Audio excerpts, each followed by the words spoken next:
Ladies and gentlemen, a very good morning to you and welcome to this Clean Audit and Ethical Governance Seminar hosted by the Gauteng Treasury here at the Ubuntu Kraal in Soweto.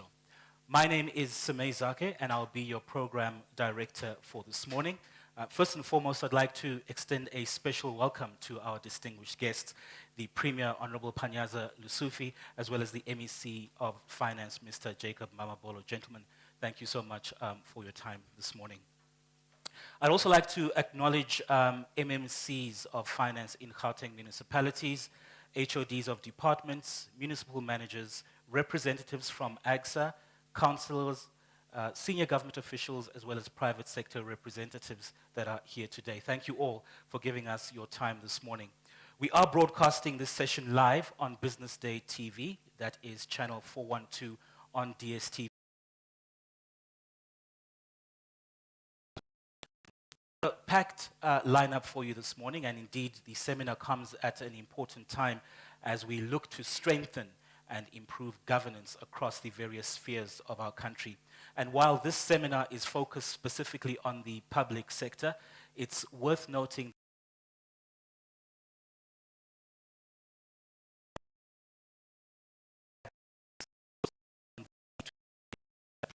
investors alike. And that is certainly a conversation that is worth expanding on, hopefully, in the months to come. But for today, we are here to look at, yes, some of the strides that we have made over the last while, but more importantly, to ask and debate amongst ourselves on what effective governance is, what it entails, how it's manifested in the day-to-day functioning of our various spheres of influence, and how we can collectively inject ethics into these efforts in order to deliver on our mandates and in turn deliver clean audits. The theme of today's event is promoting the culture of accountability in the Gauteng province. Its purpose is to develop key strategies to inculcate the culture of good governance and improved audit outcomes both at a provincial and local government level in Gauteng. And of course, it comes at a time when the audit outcomes of departments and municipalities in Gauteng can at best be described as stagnant. There are various reasons, of course, contributing to such a state, and the hope is that through such seminars, we can confront and address these challenges and bring effective solutions to the table. Our guests today represent various stakeholders and will be sharing their thoughts on how we can achieve all of this. So with that in mind, I will now call on MEC of Finance, Mr. Mamabolo, as the host of this event for some opening remarks, and he will be followed by the Premier, the Honorable Panyaza Lesufi, who will set the tone for our engagements over the next few hours. MEC.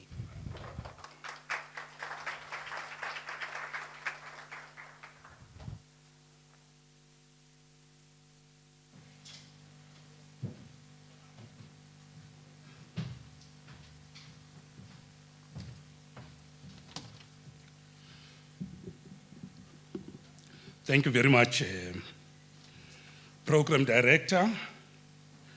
Can I call Zake? Is that enough? Okay, thank you. Now, ladies and gentlemen, firstly, let me start by extending a word of welcome and greeting to our Honorable Premier Panyaza Lesufi. I would like us to put our hands together and welcome Premier with we have a say, Premier, in our department, the Treasury, about treasuring everything we do. So we gave you a warm Treasury welcome to this very important event. And good morning to you.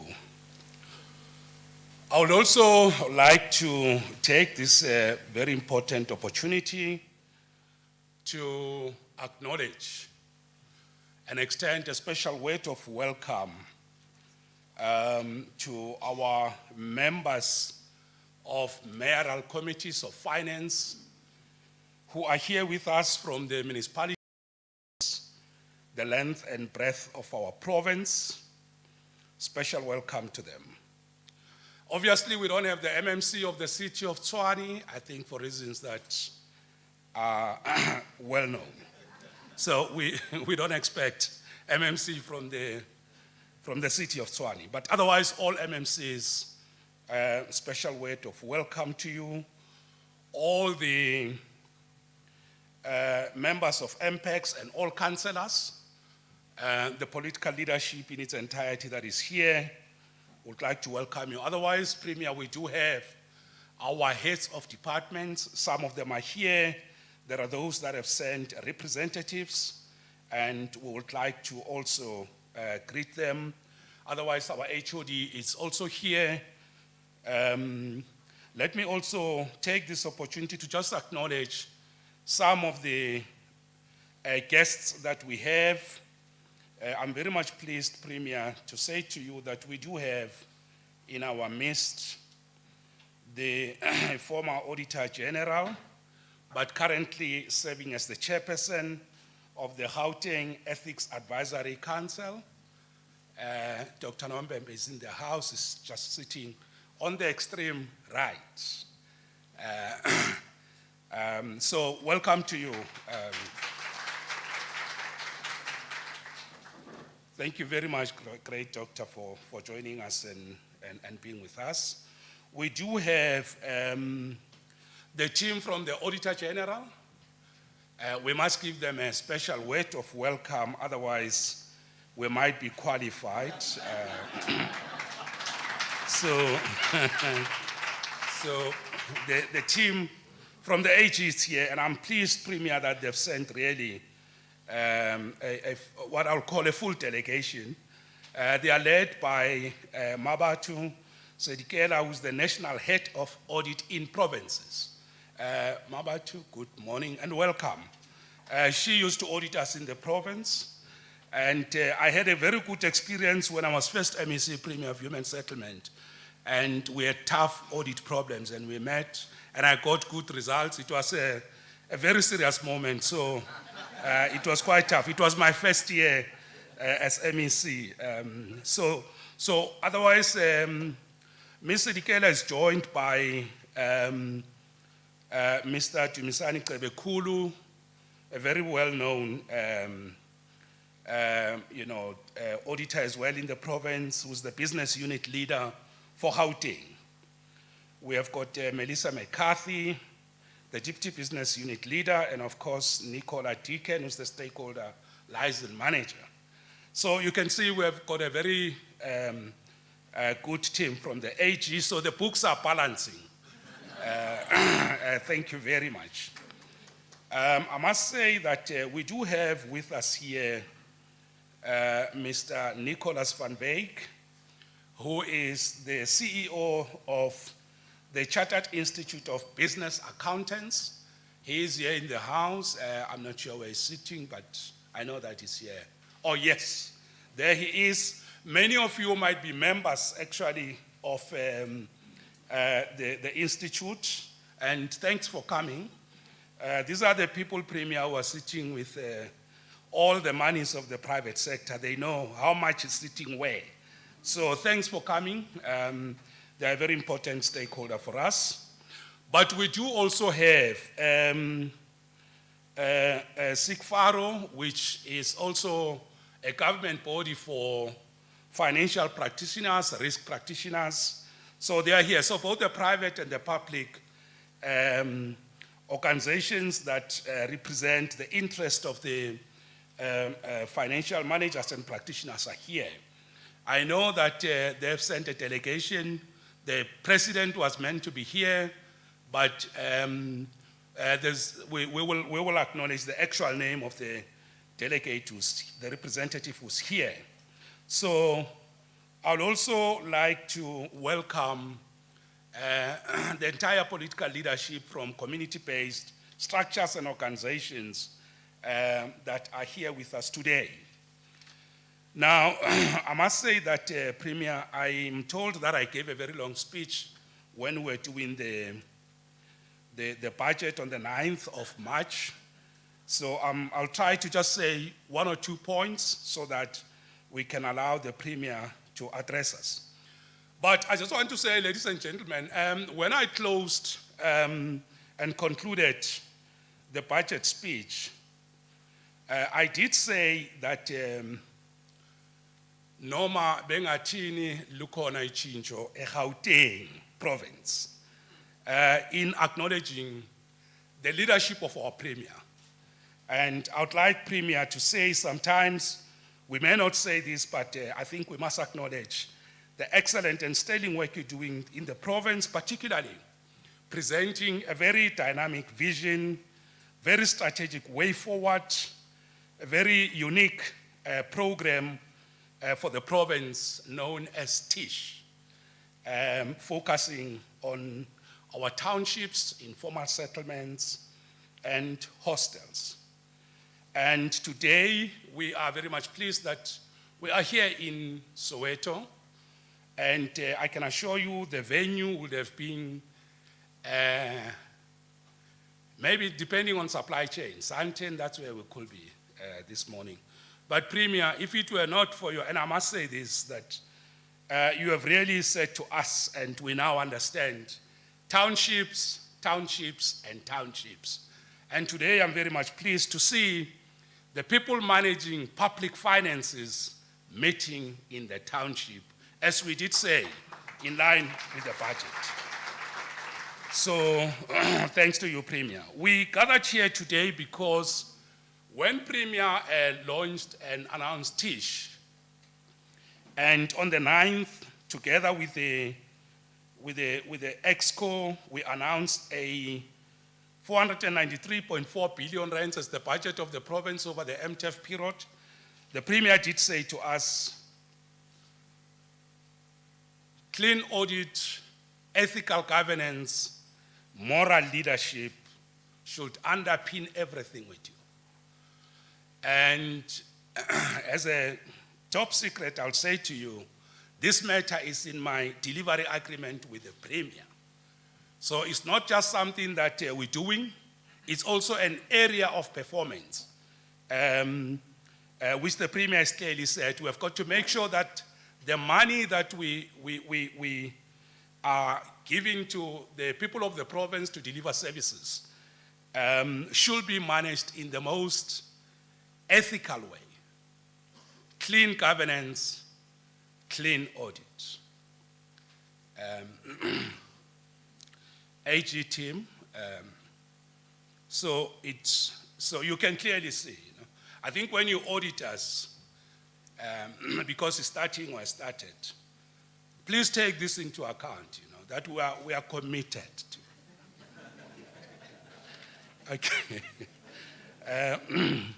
Dr. Nombembe will correct anything wrong I might say. I hope I'm not interfering and not breaking anything in the ethics code, but this event here today is essentially about that. We met with the AG Premier and indicated that, you know, the situation in the province as it relates to financial management of public finances, including in the municipalities,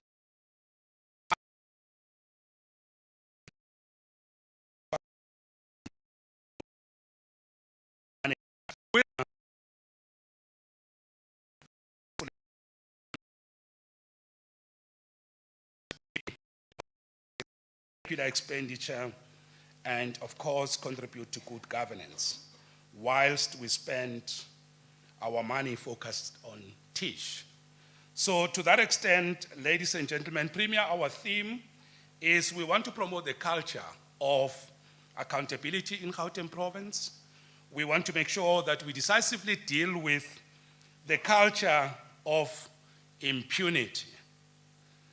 I'm quoting somebody in the house, Mr. Kabekulu. He did say to us when we met that the big problem in the province is the culture of impunity, lack of consequence management. So instead of putting it the way we put it, the way he put it, we then decided to talk about, preventing the culture of, promoting the culture of accountability. But in actual fact, the crux of the matter is lack of consequence management in the many challenges that we have. Ladies and gentlemen, with those words, welcome to Soweto.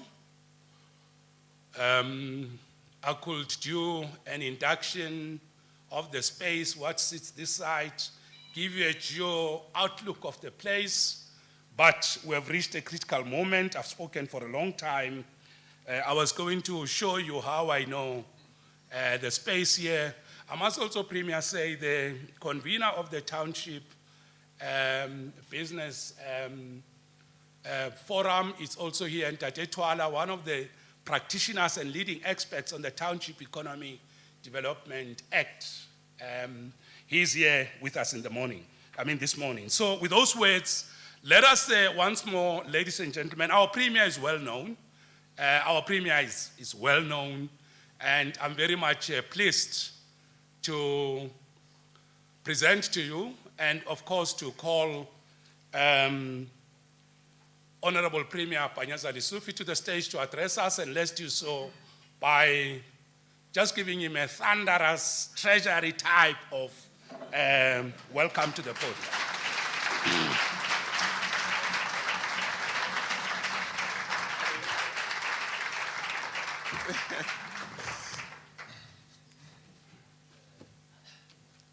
Thank you so much, MEC Mamabolo. Truly appreciate your kindness and the invite.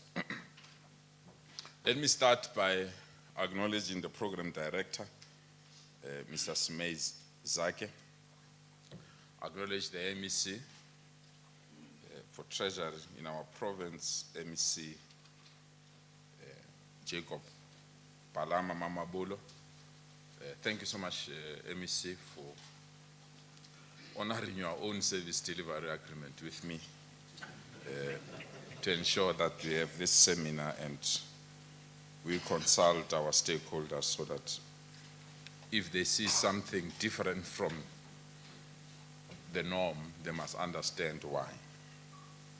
I also want to acknowledge and appreciate the presence of the MMCs that are here. I see Mangete from Ekuruleni. Thank you so much, MMCs and municipal managers that are here. The HODs from provincial government and the CEOs representing various institutions, the office of the AG, indeed, MEC, Ausim Abatu, decent, nice to work with auditor, Le Abuti Tumsan. Thank you so much. Truly appreciate it and enjoy working with you. I also acknowledge Dr. Nombembe, who's heading our Gauteng Ethics Advisory Council. It's a council that has been, and I wanted to thank former Premier Makura for establishing it, being our advisory team on matters of ethics and ensuring that there's accountability within government. I want to acknowledge all the honored guests that are here, members of the community and formations that are representing various stakeholders of our organization. Indeed, I said to MEC Mamabolo, the only time I'll come to an event is when that event is in the townships. Because our townships are our new gold. Gauteng was established on the basis of mines and gold, and those mines and golds are gone. The future mines and golds are our townships. If our townships can continue to be the way they are, then our freedom is meaningless. If our townships can continue to just see flow of sewer, uncollected garbage, potholes, and many things that demonstrate lack of service delivery, then we have no right to claim that we are government. Because any government should respect its constituencies, and any government should work with its own constituencies. So if you can't improve townships, and we can't improve informal settlements, and we can't improve hostels, we don't deserve to be called government. These are the people that vote us to power. These are the people that gave us who we are in terms of growing within those particular communities. But most importantly, these are the people that characterized why we're fighting for liberty and freedom. So I want to take this opportunity to thank you, MEC Mamabolo, for agreeing to bring this event here.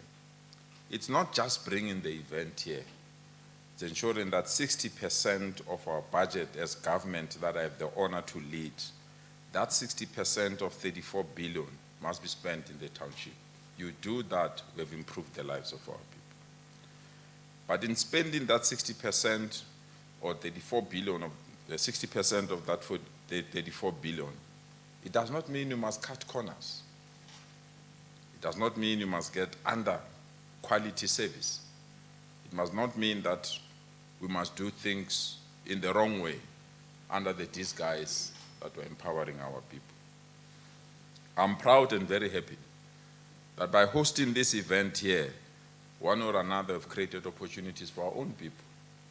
Those that are doing music or those that are servicing this venue and those that are going to provide catering and those that are going to ensure that there is security or any other service. They would have not gone or got that opportunity if you didn't take a conscious decision to come to the townships. So to come to the townships is not a favor. It should be a must under the leadership of the government that I have the honor to lead. We have to ensure that we are the generation that will eliminate informal settlements. We can't be proud to lead a government of two worlds, the world of the have and the world of the have-nots, where the have everything, including a Gautrain bus, whereas a taxi next to that Gautrain bus is squeezed with people who can't even breathe, but the amount comes from the same budget of the same government. This must come to an end. Our people deserve better. They deserve our services, but most importantly, they deserve our guidance.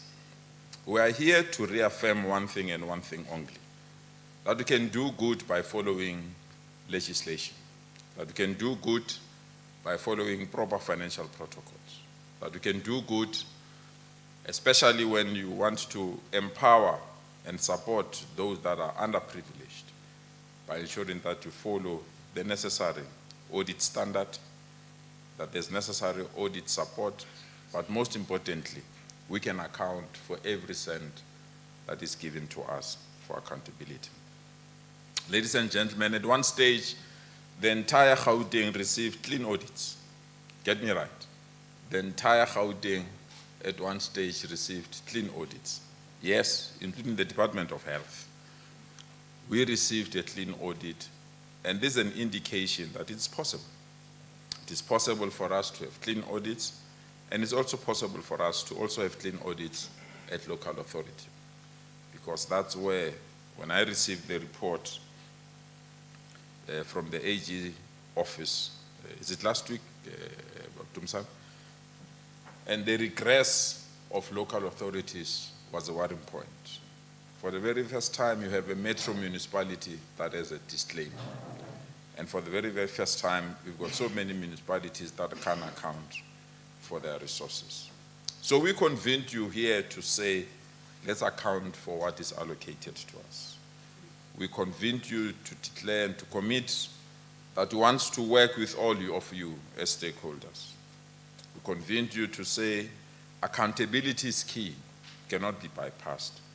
And we want to declare to you as well that we'll provide the necessary ethical leadership as the leaders that you want us to be and as the leaders that have been assigned this huge task to drive this province in our municipalities.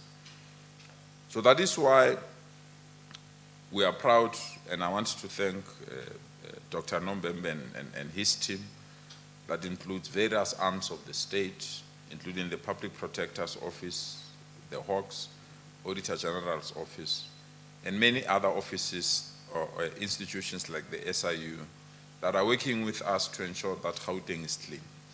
I started this address by elevating one of the key service delivery points that we've committed ourselves, which is to improve our townships. But to do so, it means that the amount of money that you are going to pump in this particular program must be the amount of money that can be accounted for. Which simply means that whatever that we're going to do, we expect the advisory council to be an institution that will assist us. We also have something that we call the Gauteng Audit. They popularly known as GAS, the Gauteng Audit Services.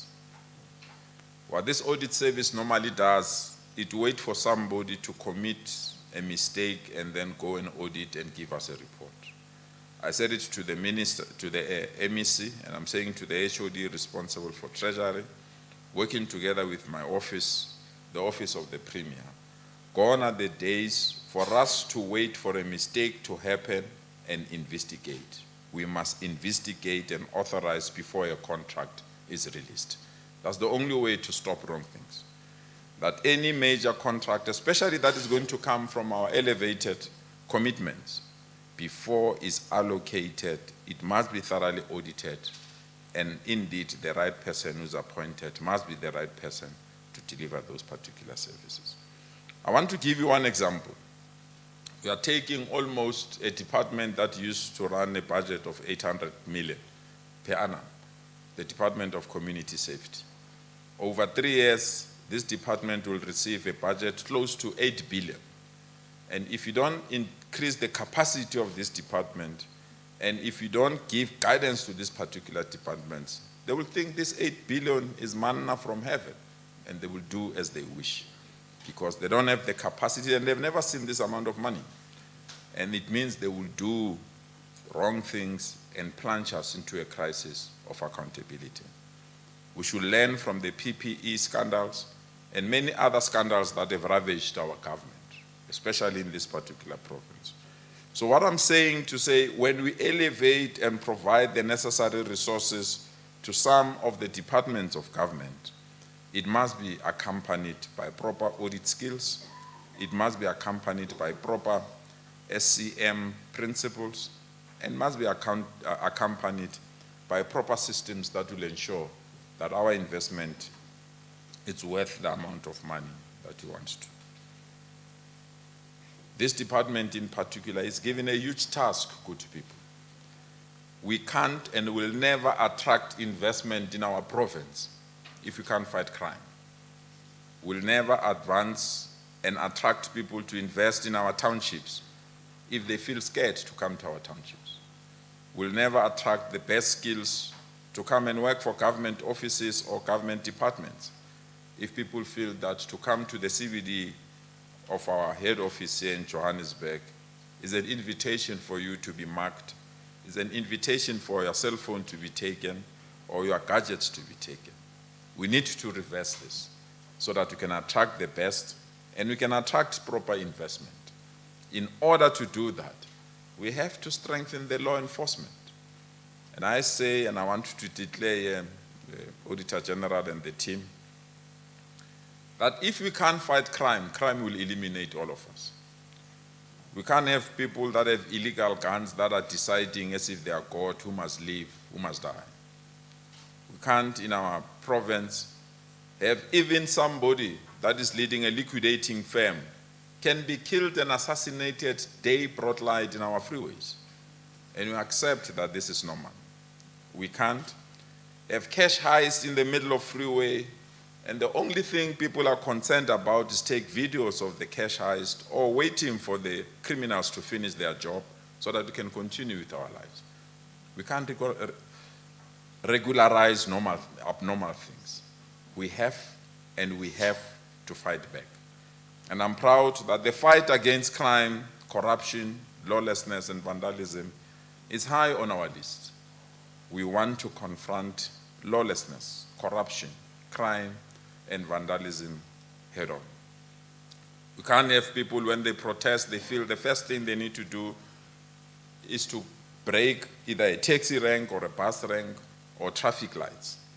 We can't have a situation where everything that we build is followed by vandalism, where either cables to electricity and other institutions or other services like water, those cables are destroyed.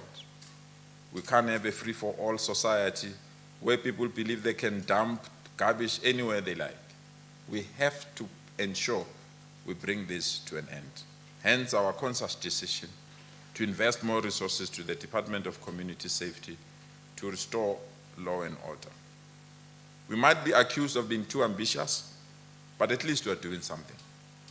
We might be accused of mixing our priorities, but at least we know what we want to achieve.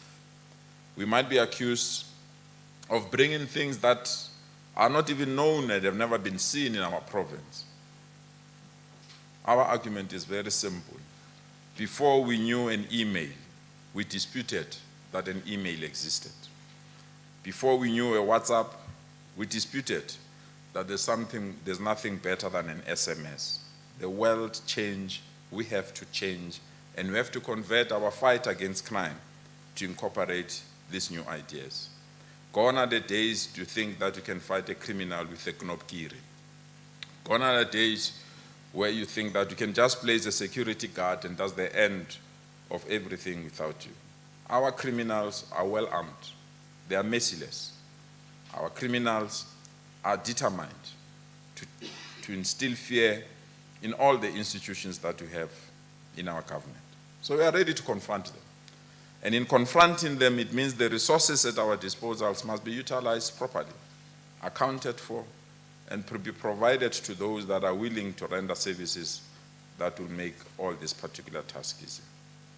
Good people, I'm proud that we promised during the State of the Nation, the State of the Province address, that from the 1st of May, we'll have 400 cars that will patrol each and every ward in the township's informal settlement 24 hours and 7 days a week, so that every community there is a patrol car in that particular committee. I'm proud to report that within the next 2 days, which is almost a month before this commitment we said we'll do, we've already procured 200 cars and have already trained 6,000 young people that will be deployed in each and every ward to ensure that criminals' days are not only numbered, but are eliminated in our province. We've also procured almost 2 new helicopters, so that whatever that is happening in our highways and freeways will be there immediately and tackle these criminals. We've already procured almost 8,000 CCTV cameras that will be deployed in our townships, urban areas, major street, major events, so that we can witness whatever that is happening and dispatch the necessary power to go and protect our citizens. We are on the verge of concluding our work to ensure that each and every community has a drone flying over that particular community so that women cannot be raped and be attacked easily without any form of intervention. We are committed and want to put these resources to good use. We therefore want to thank all of you for coming here so that we can understand the passion and the way that we want to manage our financial purse in this province. We want this financial purse to be expanded to where it's needed, every rent to be stretched to cover every service that we need, and to assure you that we're not going to use audit as an excuse or as a vehicle to delay service delivery. Actually, speedy service delivery can happen in a good audit environment. And this is the environment that we want to create, and this is an environment that we wish you will share this vision with us and participate in that particular environment. We are also proud that we have created a new office that will deal with all the disputed invoices in our province. Nowadays, if somebody cannot agree to pay you something as a kickback for an invoice, they destroy your invoice or hide your invoice or delay in paying that invoice. Those days are gone in our province. We have a new independent invoice dispute mechanism that will resolve all disputed invoice within 7 days and ensure that service providers are paid within that particular 7 days. I'm also proud that the government that I have the honor to lead is now paying majority of service providers not within 30 days, but within 15 days. It's only 2 departments that are still delaying in ensuring that they pay within 15 days. This is our firm commitment that businesses must prosper and government must pay for the services that they've acquired. There must be no business that must be closed on the basis that government is not paying that business. There must be no business that must suffer because government is delaying to pay them. So we want to work with you, but we want to pay those invoices that were created properly, not fraudulently. And we want to pay those invoices that were not a product of corruption or a product of things that we don't want within our. We are also taking a firm decision about our supply chain skills and the rotation of staff in the supply chain departments or units across all our departments in the province. You can't have a supply chain manager that wants to be an assistant director for the rest of their lives. Even when there is a promotional post, they don't even apply for that position. Have supply chain managers that live two lives. A life of a polo during the week and a life of a Porsche over the weekend. And we can't have supply chain managers that don't want to take lifestyle audits. We don't want supply chain managers that are captured by service providers rather than the government that they serve. We have taken a firm position that the HOD and the Treasury Department must ensure that each and every supply chain manager in our government, we can account for that supply chain manager on the basis of their skills, on the basis of their earnings, but most importantly, on the basis of their lifestyle. Yesterday, I authorized a letter to give the South African Secret Services to audit all our HODs and CEOs together with all know what they're doing. I also want to thank all of you for honestly supporting us. This is the government that is willing to work with you. Do your part, we will do our part. Thank you so much for your attention.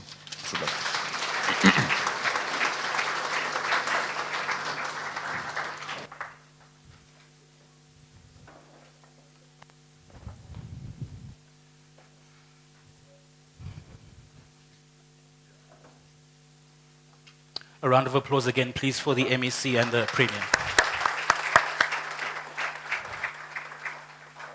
So it's certainly refreshing to hear how the commitments to deliver on ethical governance are now in performance agreements, and I commend both of you gentlemen for leading the way on that front.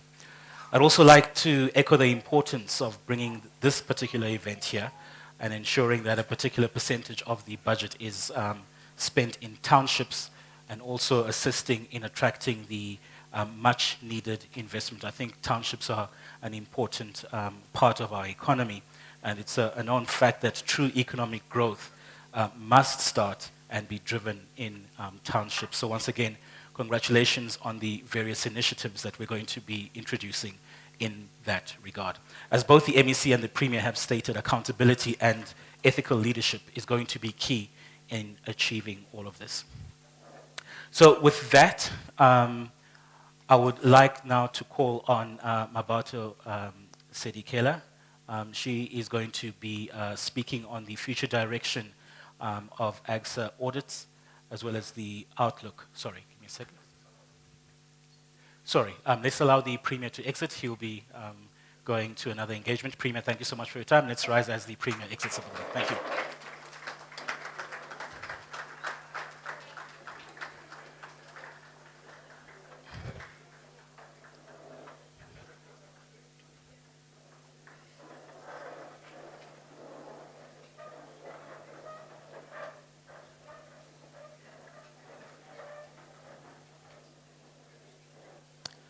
All right, as I was saying, our next guest, our next speaker rather I should say, is going to be speaking on the future direction of AGSA audits, as well as giving us an outlook on the areas of improvement and on our accountability on both the PFMA and the MFMA.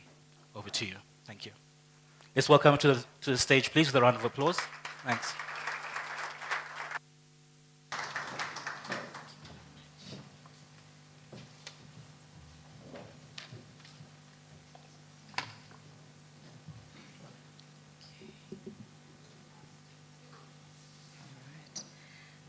Good morning, everybody.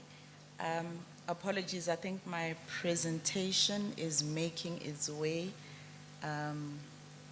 so that it can be flighted. I think I got caught up in listening to the engagements. I forgot to just send it through. Okay, am I challenged? I've always considered myself to be rather tall. All right. Okay, so good morning. Thank you, Program Director. Thank you for Honorable Premier in his absence and Honorable MEC for welcoming back to the Gauteng province. This has been my home for many years. This is where my public sector journey started, and I have since been captured to continue to serve, and I've moved on to national, but I still have a fond place in my heart for this province. And I want to start by acknowledging the warm welcome that we have received as Team AGSA. I want to acknowledge the Honorable Premier Lesufi, Honorable MEC Finance Mamabolo. He exposed the rigor and intensity and the passion that we do our work with. But I'm glad that he knows that what we wanted to do is support him in achieving clean governance in the audit space that he led. I also want to acknowledge the mayors present here today, the MMCs of finance, the HODs, Dr. Nombembe, our former Auditor General. So it's always a pressure speaking in the midst of somebody who was your boss. I also want to acknowledge Audit Committee members here today. I want to acknowledge the Auditor General of South Africa Executive Leadership that is accompanying me here today, colleagues and honorable guests, good morning. Thank you so much for the invitation to join this seminar of clean governance, speaking about matters that is our bread and butter, the stuff that sits in our heart and what we love to do. And I want to take this moment to convey the Auditor General, Ms. Tsakani Maluleke's warm regards. She sends her greetings. She sends her ever-continued support for the success of this session. She is therefore delegated to myself as the head of audit, who is responsible for the 9 provinces and in turn responsible for the local government sphere to come in her stead.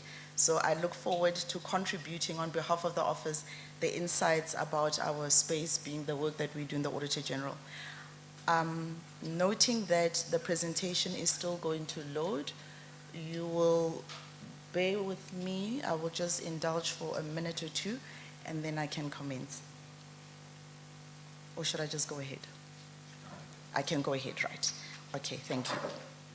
So we always start, so the theme today that I'm understanding to be covering is about focusing on the improvement of the future outcomes through a culture of preventative controls and accountability. And when we present as the Auditor General, you will see the slide that we often start with. We want to remind everybody about our vision. Our vision as an institution remains unwavering. It is one that remains of enhancing public sector accountability. And the theme today and what needs to be done with clean governance really bears resonance with that vision. We have also launched a new strategy in our office. It's called #CultureShift 2030 Strategy. It's a very bold, ambitious, and aspirational strategy. And what it embodies, yet again, is the concept of enhancing public sector accountability. Okay. And this strategy seeks to influence all auditees to improve their audit outcomes so that there's better governance and there's better financial management. And we hope that through the strategy, we have, oh my.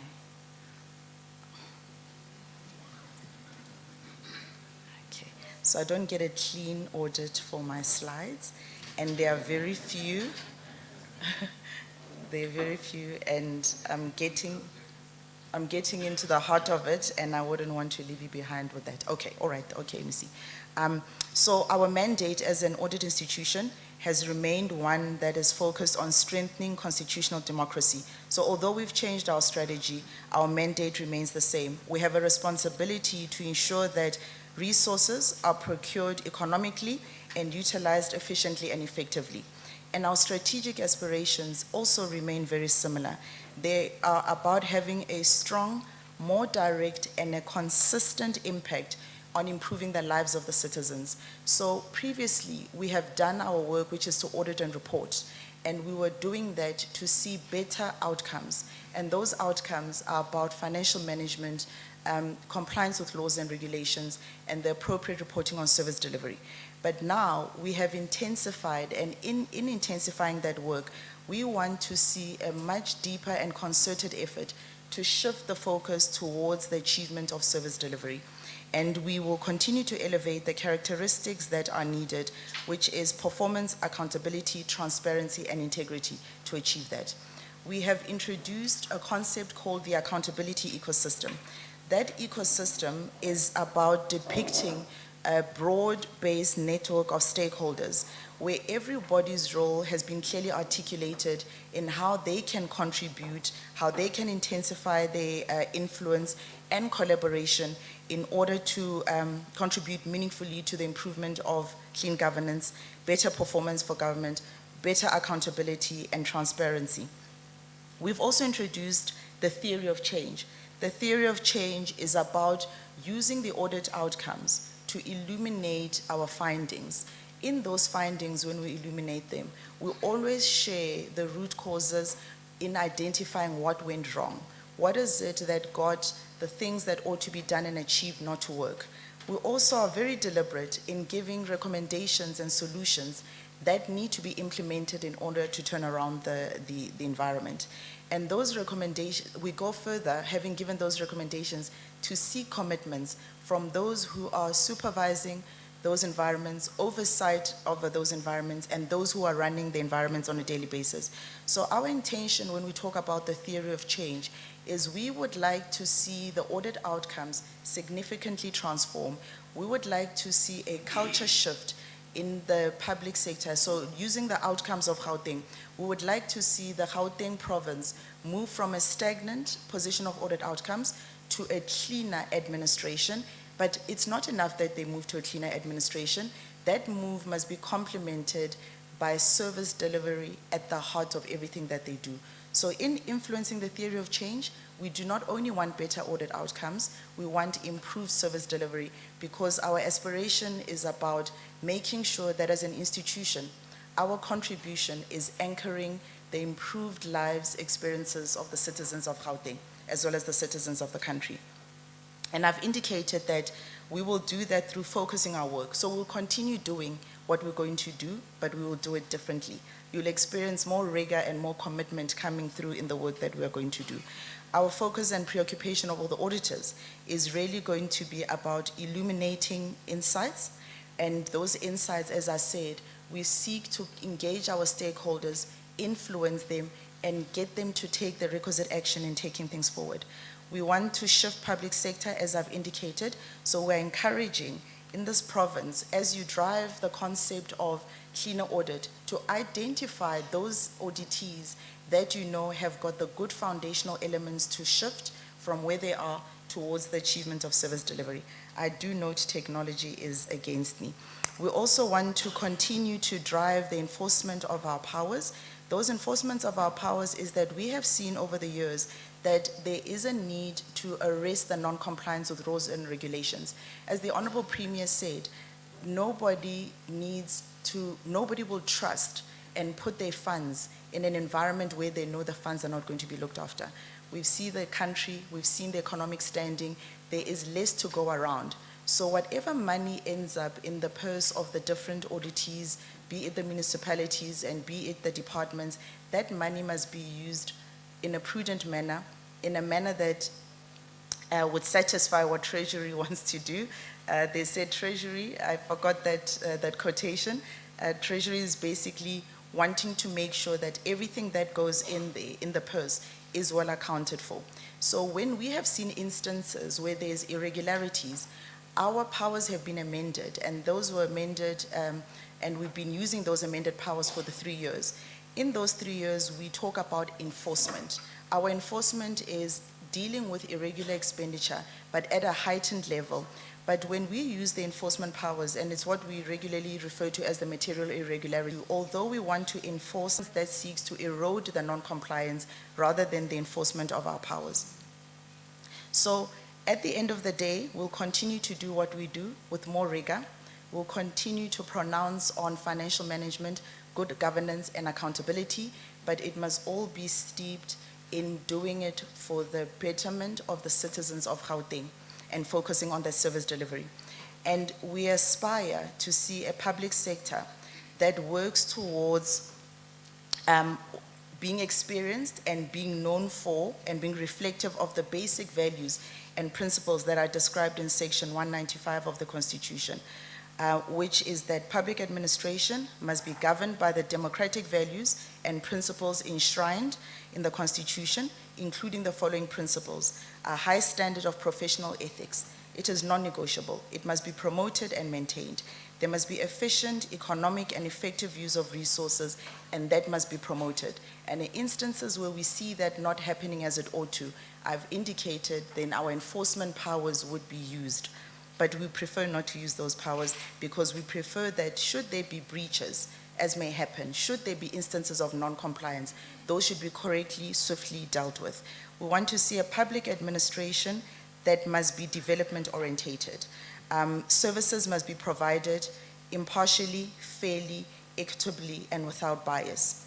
People's needs must be responded to, but Tupili principles are ever so important. And the public must be encouraged to participate in policy making. We've intensified our work. I'll share a little bit on what we have done in getting closer to this as an audit institution. But most importantly, public administration must be accountable.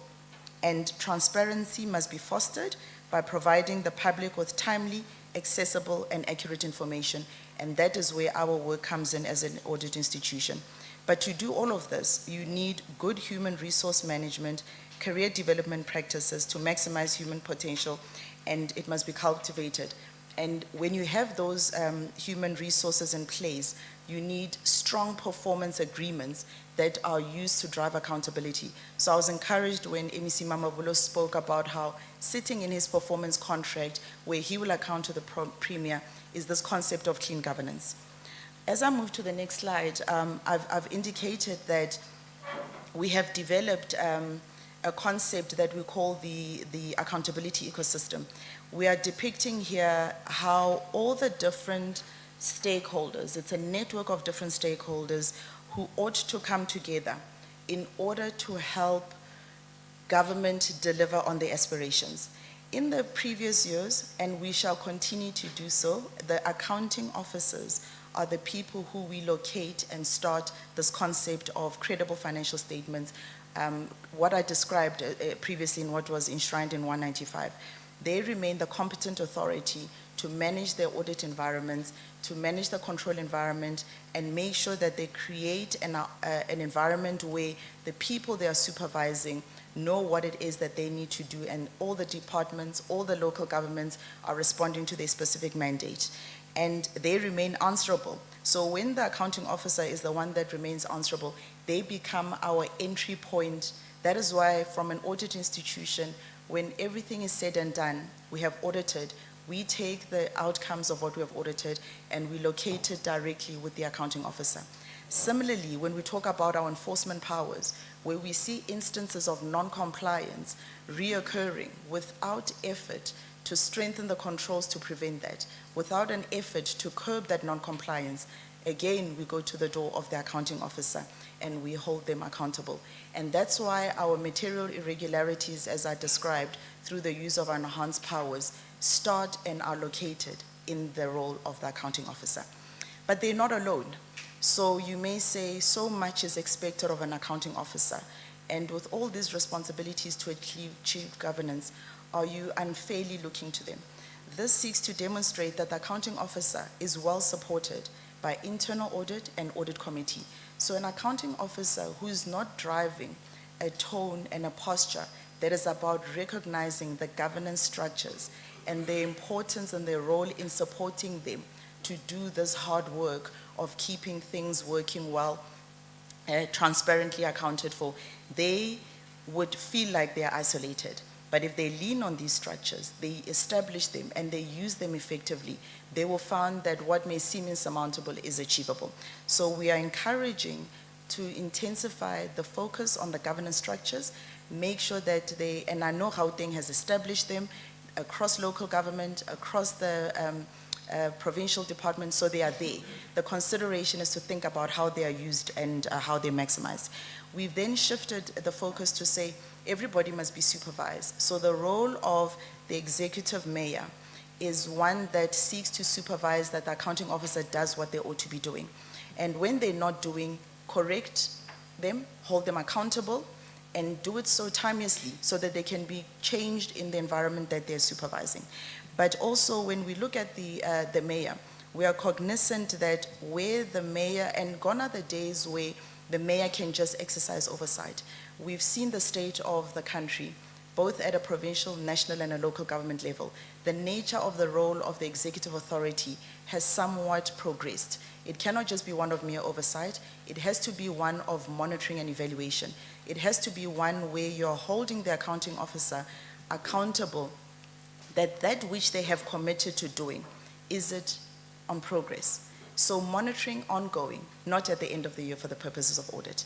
Evaluating whether that which is being delivered, where the energies of the department and the municipalities is going to get you to ultimately deliver on the services. So a change in we've coined it as a change in the role of the executive authority to bring the requisite level of proximity while still respecting that separation of powers. So I'm not indicating that they are now part of the administration, they are distinct, but in order to remain responsive, in order to change the status quo, they've got to really adjust the way they engage with the current role. And we've also then depicted the role of the mayors and the speaker. In local government, they're particularly important. Stable councils that can exercise oversight are an area that needs intervention. We've seen how it has been characterized by political instability, and that political instability will seep into the administration. So it is important that this gets prioritization and it gets the requisite attention. But again, in the area of council, we are focused on the municipal councils, and we're focused, in focusing on the municipal council, we focused on the subcommittees of council, that of MPEC, and also looking at the disciplinary boards. We've seen that consequence management does not move at the requisite pace. So if it is not moving at the pace that it needs to, the levers that need to be pulled is the intensification of the support around the disciplinary boards, and it's also the capacitation of the MPECs to get them to focus on the things and ultimately improve their accountability and consequence management. We've also acknowledged that if you look at the state of local government now, and the results we shared when we tabled our general report last year, it was one that was indicating that local government is struggling. The services, and local government is the core face of service delivery. So as citizens, we experience it directly. So we all have a vested interest in seeing that local government transform. So what is needed is for a different approach of collaboration to go and help and collaborate with local government so that they can figure out that they are not on their own and they cannot do it on their own. I said respecting the legislative restrictions of a separation of powers, but I'm comfortable that even in that separation of powers, there's a principle of cooperative governance. So we need to strengthen that concept of cooperative governance, of bringing in the provincial treasuries, the provincial COGTAs, and getting them to intensify the type of support that they are offering to the local government sphere. And they've been doing good work. And so I'm encouraged that they would be welcomed and received in order to help them, to help the auditees intensify this. We also tend, once we've looked at the role of of the COGTAs and we've looked at the role of the provincial treasuries, we are cognizant that when we look at, for example, the PFMA, they need to look at their APPs, MC Mamabolo, and in their APPs, they need to be quite deliberate and intentional about having the right municipal support crafted there. We've diagnosed as an institution the areas that are not working. We've stated what it is that needs to be done to correct the status quo. So those action plans need to be appropriate. I see I'm also getting time constraints, so let me move along swiftly. The last area, so we also look to to oversight being the legislatures, to the role of the Premier in continuing to support local government. And then we also look to National Assembly to also do their part in continuing to exercise oversight. At the center of it, we have located ourselves as the Auditor General on the basis that we too know that we must show up. We must show up, continue to strengthen our collaboration, and continue to do what needs to be done in order to improve. Also, active citizenry is crucial in holding government accountable, in holding even us as an audit institution accountable. So the outcomes of both PFMA and MFMA are known, and they will just be shown up, but I'm not going to present these slides, but they're available for you to look at. And when you look at them, it was already described quite nicely by the Honorable Premier as well as the MEC, which is that the province has stagnated, both in the MFMA space as well as in the PFMA space. So having stagnated, I welcome the Honorable Premier's indication that the achievement of clean governance is known to the province. The province has been there, and they can again do it, and they need to do it. And the local government space, they need to be taken along. There's pockets of excellence in the province, and those pockets of excellence must be replicated. MEC Mamabolo, the clean audit and clean governance commitment, we are registering it. We're not going to hold you accountable in terms of issuing an opinion on that, but we're going to engage you on how we can further collaborate to help you get to that achievement. And as I've said, knowing what it is that, the next slide, please, Nicola. Knowing that in order to, the three foundational blocks of clean governance are around credible financial statements in accounting for the money transparently. It is about service delivery. It is about compliance with laws and regulations. Clean audit is but a foundation. We are happy to see clean audit, but we are encouraging a shift from clean audit to service delivery. So we've depicted on that slide the areas where accountability failures are known. So the role players, if there's three things I can leave you with, is that you need an administration that is going to be focusing on doing the basics. You need an administration that is going to be preoccupied with an organizational control environment that quickly detects breaches, that rectifies them, and transparently reports as required. You need an oversight structure that is strengthened, that will continue to hold those that are running the administration accountable. Tone and culture are important, and the next slide indicates that a tone and culture of ethics and capable leadership is a non-negotiable. Institutionalizing the right controls so that public funds are managed the right way is a non-negotiable. The way we use the money, the limited funds, has got to be in a manner that is transparent. And with those few words, the call to action is, can we remain diligent in upholding clean governance, in making sure that the aspiration we have, and it's a common and shared one, of making sure that the citizens of Gauteng get the services they deserve and experience this golden province as they deserve, is one that we mutually share, and look forward to more engagements and collaboration in that regard. Thank you very much.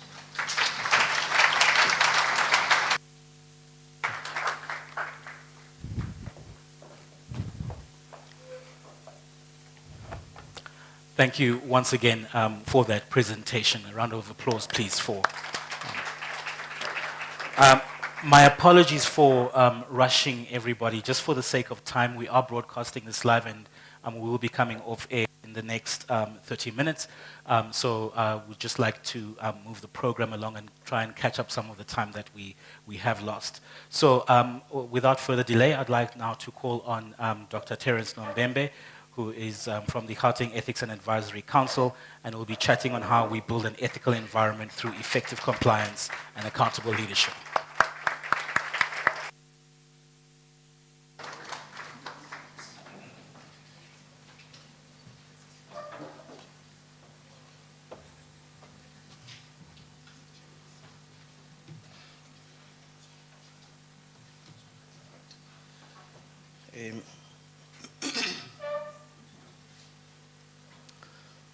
Thank you very much, MEC Mamabolo, for making this session possible, and for organizing the Premier also to set the scene for that we need to pay attention to here today. I wasn't quite sure who would be in the room today, but I'm glad to hear that the leadership that Mamabolo displayed and spoke about in her message are in this room. Because if we are to respond to the request that MSC you have directed us towards, we need the people that are driving and leading that campaign in the room. The MMCs, I would have hoped that all the MSCs would be here, MSC Mamabolo. But I get this is recorded, so they'll be able to pick up the messages. Executive mayors, HODs, et cetera, CFOs. Because for me, that's the essence of our wish as the Gauteng Ethics Advisory Council, to elevate the game to where it belongs. And I'm glad that Mamabolo emphasized that. I'm supposed to have a slide presented there, but I can talk to it. You don't need to see what I'm talking about on the screen. The issue, colleagues, I wanted to amplify here today is the issue of how do we as a leadership in responding to my brief, which is to talk about effective compliance and accountable leadership, how we elevate and broaden the issue of learning within the environments that we lead. Broadening and elevating the rate of learning. Not only for the people that do the work, but for us as leaders that lead the institutions. And this is where I see opportunities, because here we do not need to reinvent the wheel. There's a lot that we can learn without putting an effort in our learning capacity. Meeting like this is one thing that makes me to appreciate why we're here today, because it is the continuation and the beginning of a learning culture that I think we need to see if we're to have truly the elimination of non-compliance and a sustainably accountable leadership. But there's a precondition to it. As leaders, we need to create sufficient time. You can move to the next slide. Next one, yeah. Sufficient time and space for learning and feedback. Because that feedback, as Mamabolo has just also emphasized, is so crucial, and it comes free of charge, by the way. It's readily available. And I think it's important that we create time for that. It is lonely up there in the leadership positions. It is very lonely. And if you create time to engage with the right people, with the right institutions, with the right structures, that loneliness tends to subside. It equally can actually be not lonely if, as a leader, you create space for things that have got nothing to do with your leadership responsibility. Yes, you will feel very comfortable and feel very happy. Once you feel happy as a leader, know that you are not in the right space. You must feel lonely. Don't occupy yourself with things that have got nothing to do with your leadership responsibilities. And that loneliness can then be acted upon by making sure that you create the right partnerships with the people that create and make policies that inform the kind of position and occupation that you belong to. That's important. Choose selectively who your partners are. And policymakers, people that create norms and standards within the province, national, and globally, are the people that you ought to know and network with as leaders. That's not easy. That's not difficult to actually accomplish. Optimized engagement with the assurance providers. Mabato has just been here. There are many other assurance providers, internal auditors, audit committee forums. As the Gauteng Ethics and Advisory Council had a very successful engagement last year on the 2nd of December with a string of assurance providers in this province. They have got amazing insights about things that we don't need to redo, but simply act on based on the advice and wisdom. As leaders, let's make time to engage with those people.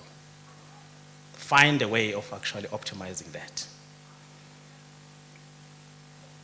As the Ethics Advisory Council, we're not necessarily the most available of people, but we do make time for moments of reflection.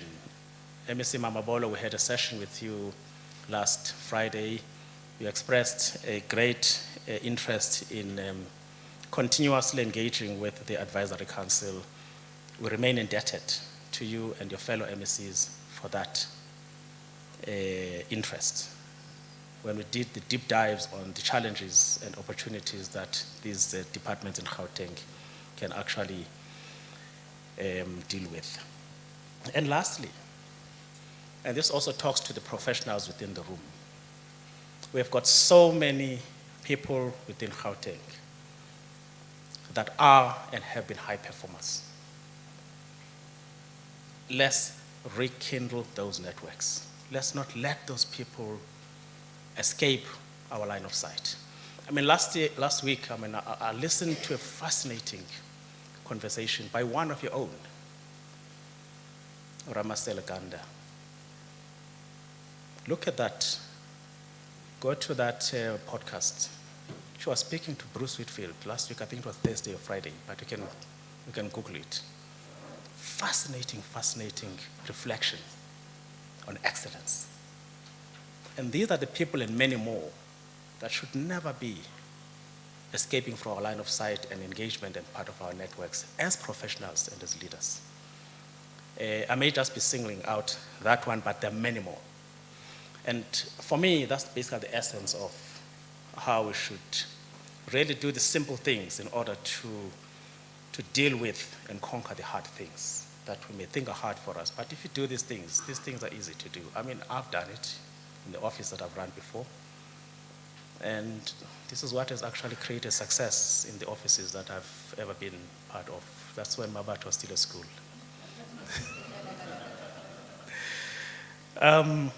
Next slide, please. I'm going to go through this one very quickly because it will be available to you. I'm a very lazy, selective reader, but there are things that when I read, they make sense to me. This is one of the books that every time I have an opportunity to speak, I always make reference to, by Bob Garrett, The Fish Rots from the Head. I think it's on the 3rd edition now. I'm still reading the 1st edition, it's so fascinating. But the visibility that we need to display as leaders in promoting a learning organization is something that is emphasized in that literature. And as leaders, we need to have a very unambiguously clear tone in supporting issues of integrity, ethics, and compliance, and the learnings that has got to accompany that. And secondly, and most importantly, the issue of our appetite to promote a learning organization, particularly in dealing with moments of uncertainty, ambiguity, and as part of this brief non-compliance. That's where our visibility and our presence has got to be seen the most as leaders. And I'm talking to you here as those leaders that MSc you have actually introduced in this room. We've got to be very clear about rooting out two cultures that Bob Garrett refers to in his book. The culture of sweeping under the carpet all the mistakes and problems that happen. If we tolerate that culture, then we're going to be far from achieving what we came to this summit to reflect upon today. So we need to be very clear, very vocal about that culture is not acceptable. And be very vocal in promoting the one culture that will actually promote the ownership of the problem and mistakes. By not waiting for someone to point it out to you, but rather when you see it, you don't want to wish that no one sees me. But you actually look at, okay, what does this mean to me? What are the consequences? How can I fix this thing? How can I make sure that I investigate the root of the problem? How can I make sure that the consequences are clear to me before someone else imposes them to you? How you make sure that you review whatever it is that are lapses in the policies or procedures or systems that may have given rise to those mistakes, and making sure that you are liberal in sharing those learnings with others. That's the quality of a good leader that is interested in a learning environment, because we learn every day. Next slide, please. I wanted to take note of that book. It's called The First Thing You Do Is to Break All the Rules. It's written by Marcus Buckingham and Kat Kaufman. It speaks about 4 things that the world's greatest managers and leaders do differently. Next slide. It talks about this philosophy as championing a revolutionary learning environment. Revolutionary learning environment. And I'm juxtaposing here between 2 scenarios: a revolutionary approach to leadership and doing things and breaking all the conventional rules that we think are cool, and doing things that are not so obvious, but they're effective.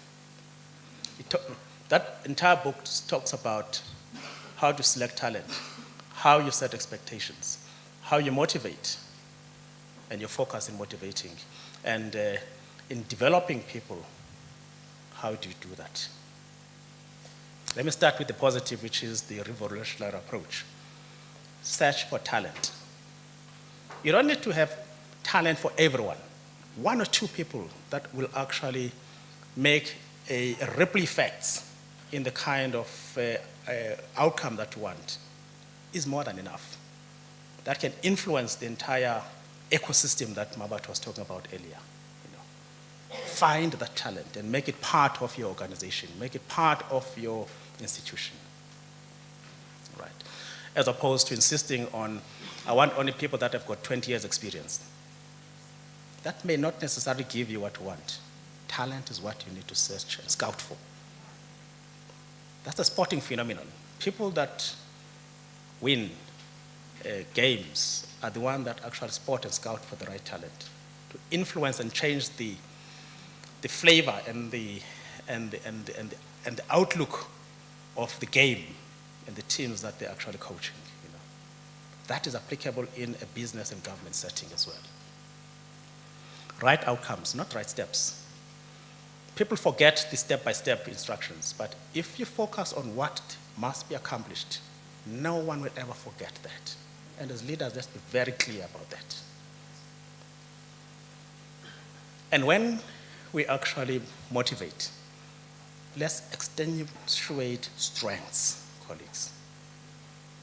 It's easy for us to say, you've done this and this and this wrong. Let's make it deliberate to suppress the emphasis on weaknesses and focus on what people are good at, because everyone has got amazing strengths that we can, just by elevating, see amazing results. Promoting on a ladder by ladder level, yes, it's something that is conventional, but certain people don't fit in those, how can I call it, straight line promotions. That's why you hear the phenomenon that say it's a square peg in a round hole, because people get put in places where they're actually uncomfortable. There's another phenomenon of, I think they call it the Peter principle, where you promote someone because they're good at something, give them a certain responsibility, they fail because that's not what their DNA is about. Find the right fit to actually extract excellence in people. So MEC has said these are soft issues that will make the hard issue, like kiddies kindergarten. But if you do them well, we really will succeed. Next, I think this is the second last slide. Measurement. Measurement is one thing that is hard to do, that we would like to all avoid, that we all want to wish it never existed. But what Bob Garrett, in his book that I referred to earlier, emphasizes, and actually that's a quotation directly from the book. I can read it while I talk. Organizations have got to survive, they've got to grow, they've got to learn. But there's a ratio that is important if that is to make sense to you. That you cannot underestimate the importance of learning. And the ratio is such that the ratio of learning must always be equal, if you like, but preferably must be in excess of the change or the challenges that you face. Because if you make that the culture, then those challenges and those changes will be easy to actually deal with. That's why I appreciate this session so much, because it's giving us an opportunity to have insights on how we can actually learn some of the things that will actually make our difficult lives, like you've described, MEC, of regression in the performance, a lot more enjoyable and a lot more easier. That's why my theme today is about learning and the learning organization. Soft, I mean, he says that it is easy to state, easy to agree with, but difficult to implement. That's what he says in his book. But you should not give up, because it must be implemented if the enterprise is to continue to exist and develop and accomplish its desired purpose. Next slide, please.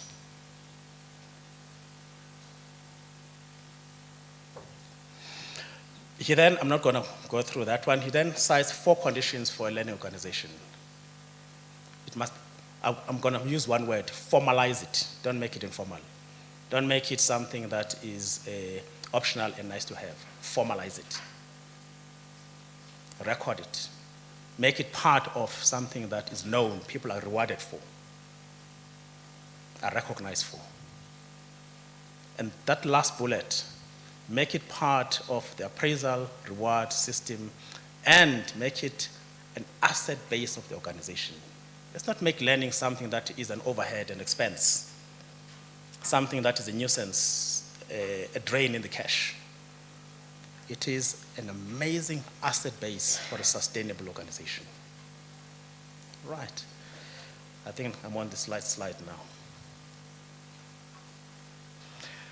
On measurement, I've coined a few phrases that I struggled with and experimented with when I was in a leadership position.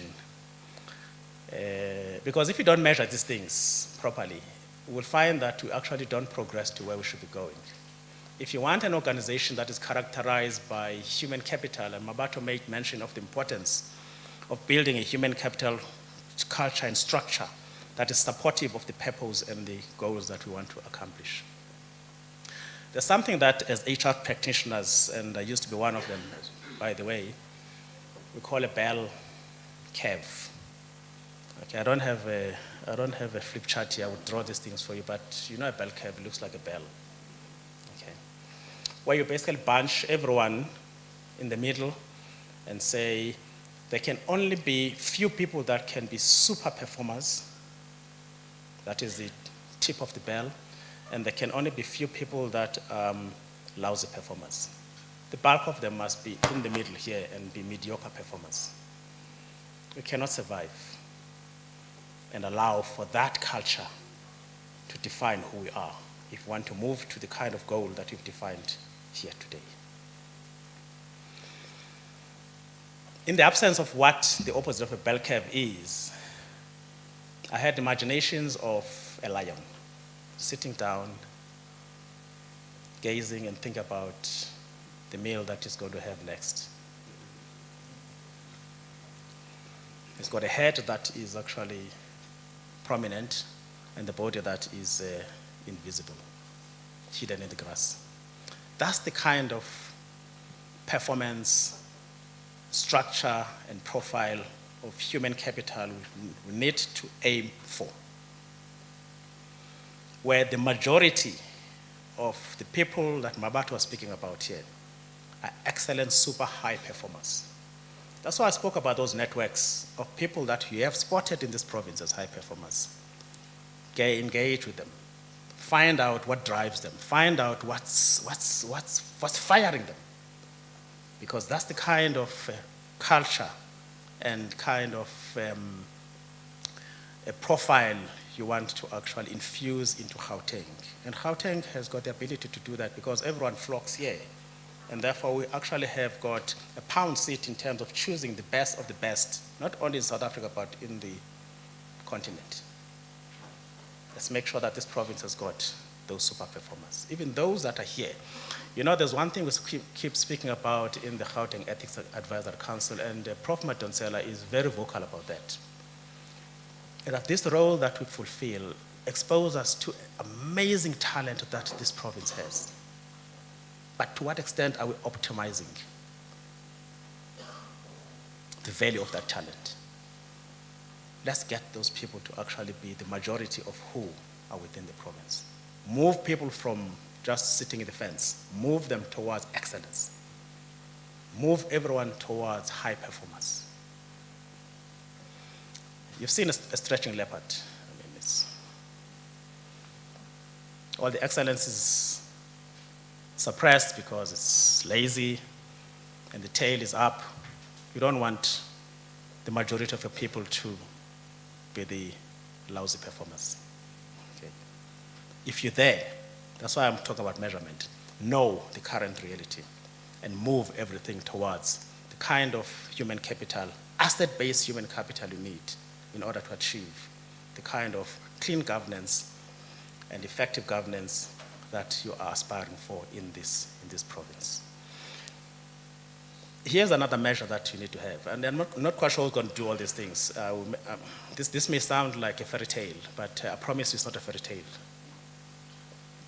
Correlate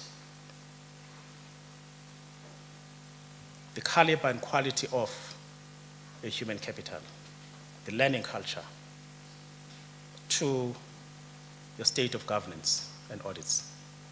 You will see a direct correlation.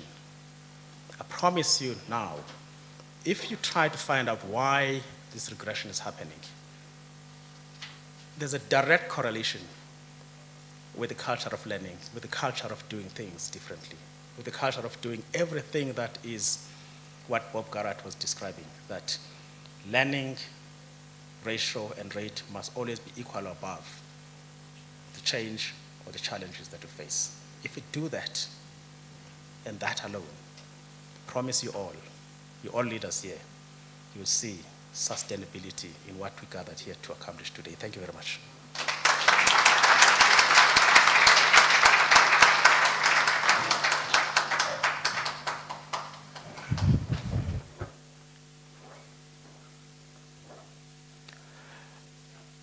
Ladies and gentlemen, we have come to the end of our session, at least the one that is being broadcast on Business Day TV. So to our viewers who are watching us on Business Day TV and online, we do want to thank you for your time, and we trust that you have found this informative and engaging. From our end, we are certainly looking forward to the various breakaways that will take place later today, and some of the solutions that will come out of those, and how we will implement those going forward. So once again, a round of applause to our speakers for this morning.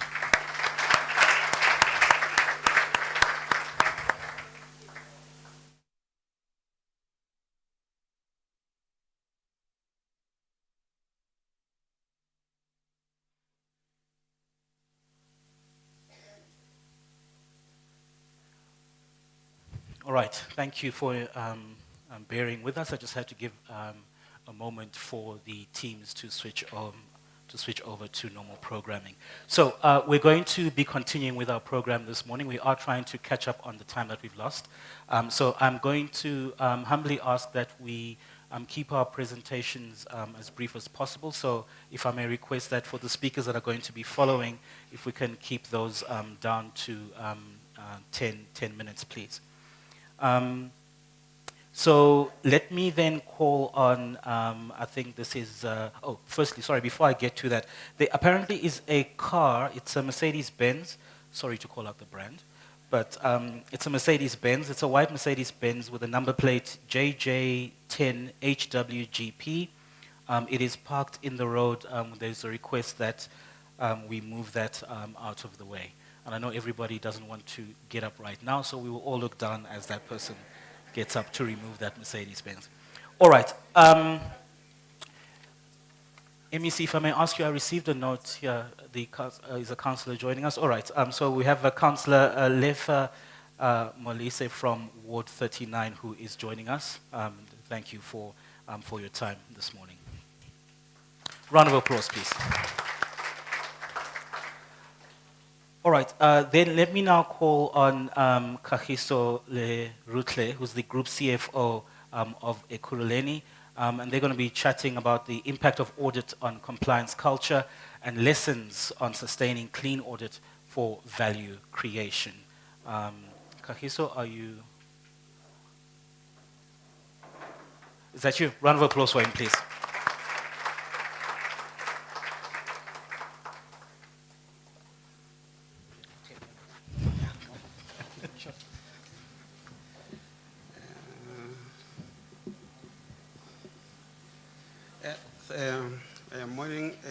Morning, everyone.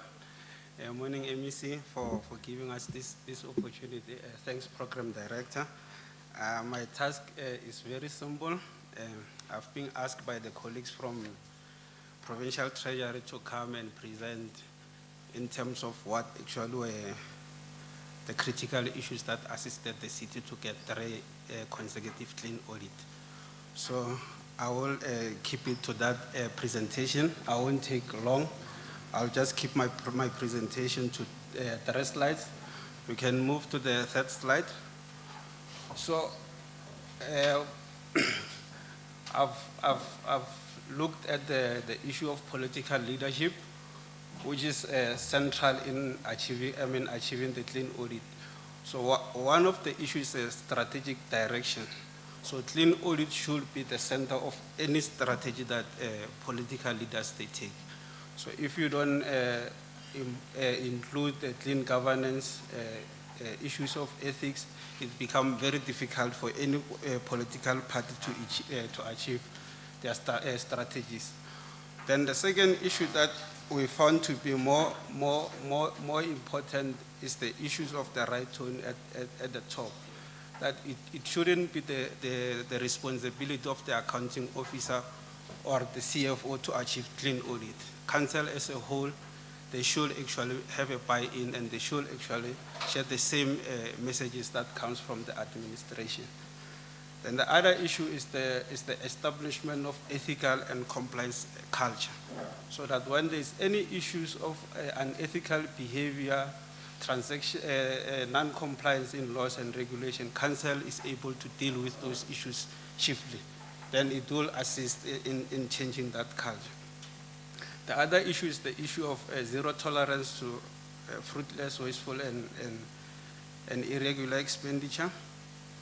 Then the other issue is an issue of promoting a culture of excellence. So it's very important in any institution that as much as we want service delivery to excel, it also supported by how the administration is performing.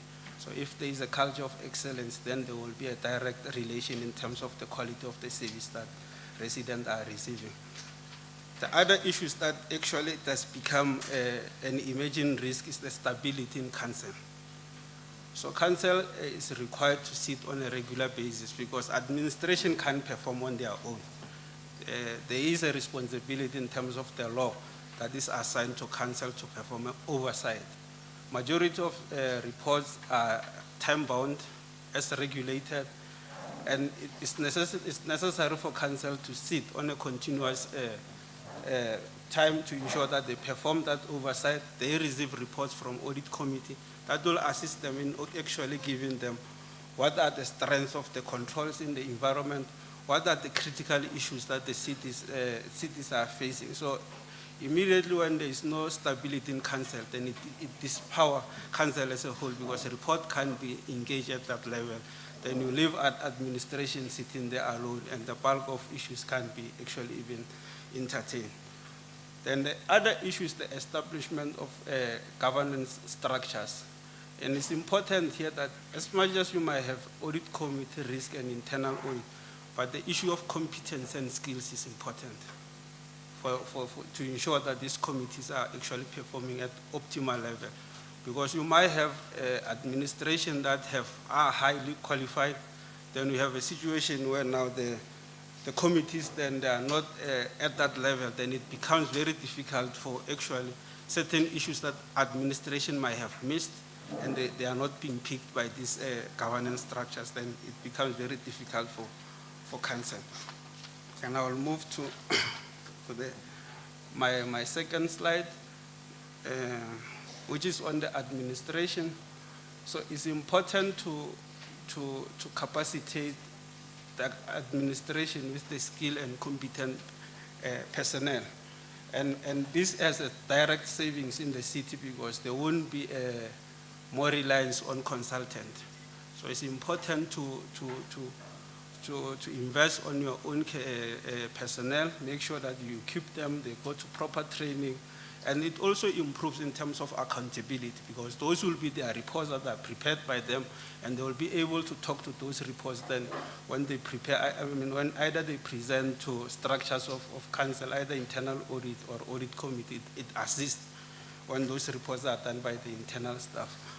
Then the other issue is the issues of the strategy, so that for any institution or on our side, what we have done for us to be able to get this clean audit is that we developed a clean audit strategy that we presented to the audit committee. It was approved and it gets monitored by the audit committee, and the chair of the audit committee report on this strategy to council on a quarterly basis.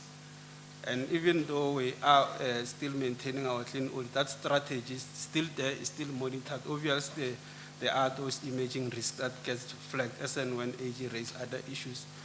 The other issue is stability in key management position. For policies, for everything to be implemented, institutional memory is very important. We cannot have an institution where every time keeps on changing personnel. It's very important, even from an accountability point of view, because every person that comes that is new, they will not own for things that happened previously. So it's important that people that are capable, people that have an appetite to grow and go to further training to close the gaps are actually retained in the institution. It assists. Then we have also established the OPCA, of which is chaired by the accounting officer. And it's important that this OPCA is chaired at the relevant authority because she's the senior personnel in government, and majority of the responsibility lies with her. And for it even to get the buy-ins of senior managers, it's better if it's chaired at the right level so that there's a proper authority. Decisions can be taken at that level. Consequence management can also be implemented because she's the senior person in the institution. The other issue is the issue of good internal control environment. So you can't achieve any clean audit if the environment is not properly equipped. And this also talks to the first slide, because these are issues that audit committee flags on a quarterly basis. They report to council. So when there's those challenges where council are not able to sit, they are actually disempowered to know the control environment of the institution. So, and they can actually assist the administration or actually put remedial action timelessly. The other issue is the issue of proper record keeping and compliance monitoring. So these are issues that are critical, and they also come with a serious savings from an audit point of view. Because when AG gives you a time frame of giving them information with 3 days, and your records are not properly kept, it is on your audit fees. So when you know and you have archived your things, and on a quarterly basis you monitor these issues, it becomes very easy when they come, because you know where the documents are, and you are well prepared before even they start with their work. Then the other one is on the quarterly preparation of financial statement, of which we do the financial statement ourselves. We don't rely on any consultant, and we recommend that it must be a standard that this financial statement, so that there is a proper ownership. They are done internal. Where there is gap, then there should be a further training.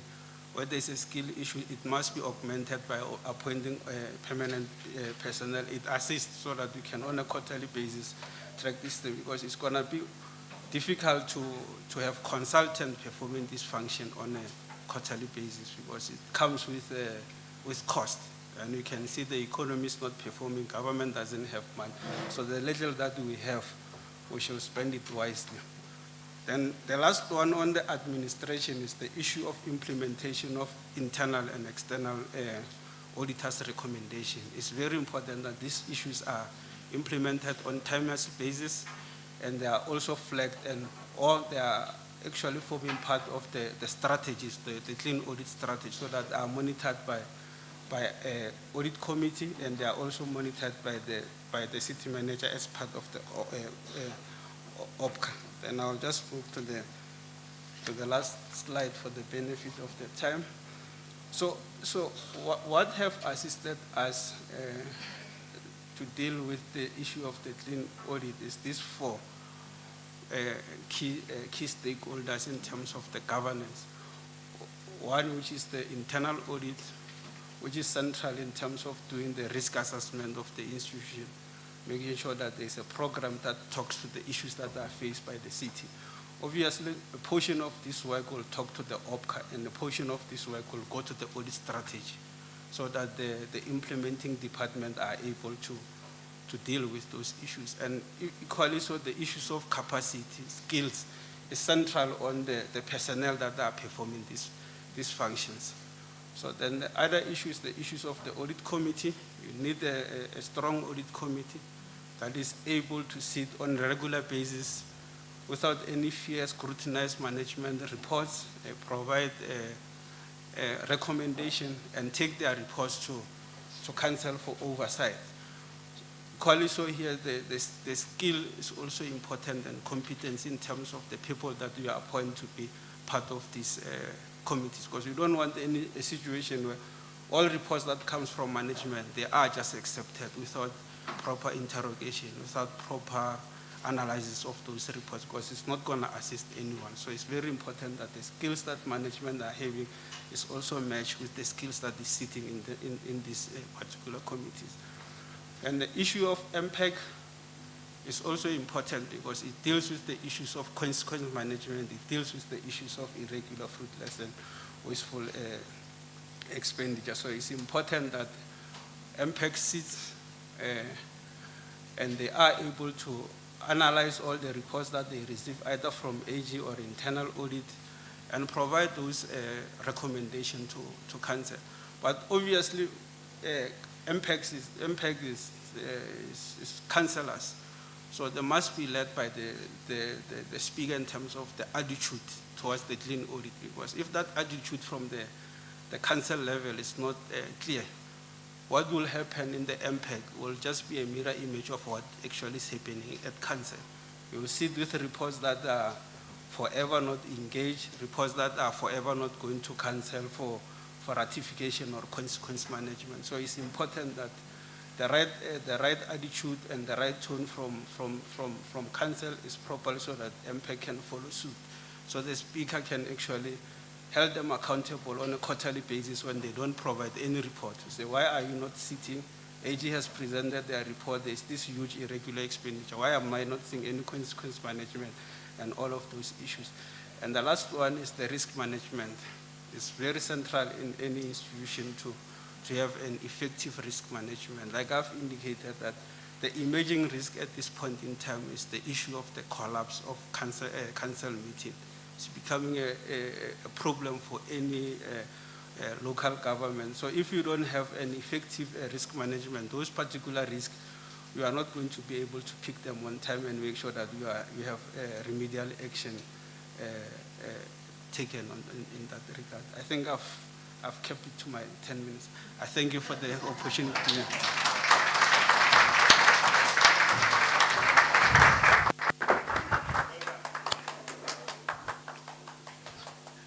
Thank you to Kagiso. So I think that's the example we want to follow in terms of time. All right. I know we did skip the tea break, but we are almost done. We've got 2 speakers to go, and then we'll go through for a break before the breakaway sessions start. So financial governance and accountability in the public sector toward clean governance. That is the subject that our next speaker is going to be unpacking for us, and that is Tswaledi Mohlala. I think this is from CIGFARO. That's an acronym I cannot pronounce, but SIGFARO. If Tswaledi could please come up to the podium to present that. Round of applause as they approach the podium, please.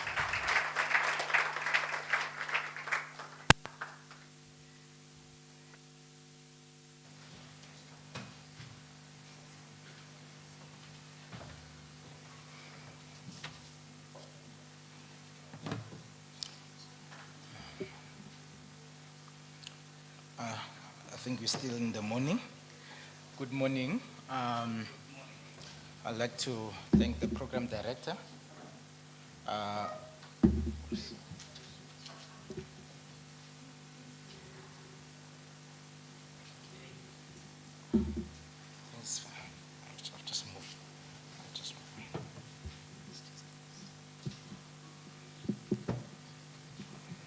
Alrighty, is it fine? Thank you very much. Thank you, Program Director. Thank you, Premier Panyasel Swifi, is honorable in his absentia. To our MEC of Finance, Mr. Jacob Mamabolo, and also to our President, who is not here, Sherlyn Reddy, from SIFARO, to all our fellow presenters who came before me, to all other delegates that are here today. Good morning to everyone. Thank you very much. My presentation is going to be very brief, which we are against time. I'll just take you through what SIFARO is, just a brief introduction of what SIFARO is and what SIFARO does. If you can move to the next slide before I jump into the topic of today. It is we are a professional body, a Chartered Institute of Government Financial Risk, Internal Audit and Risk Officers. We were established in 1929, and we are recognized South African Qualification Authority by SACA. We are a membership-based body. Our mandate is to professionalize all the finance professionals in the public sector. We are available in all the 9 provinces, and we also have branches in Swaziland and Zimbabwe.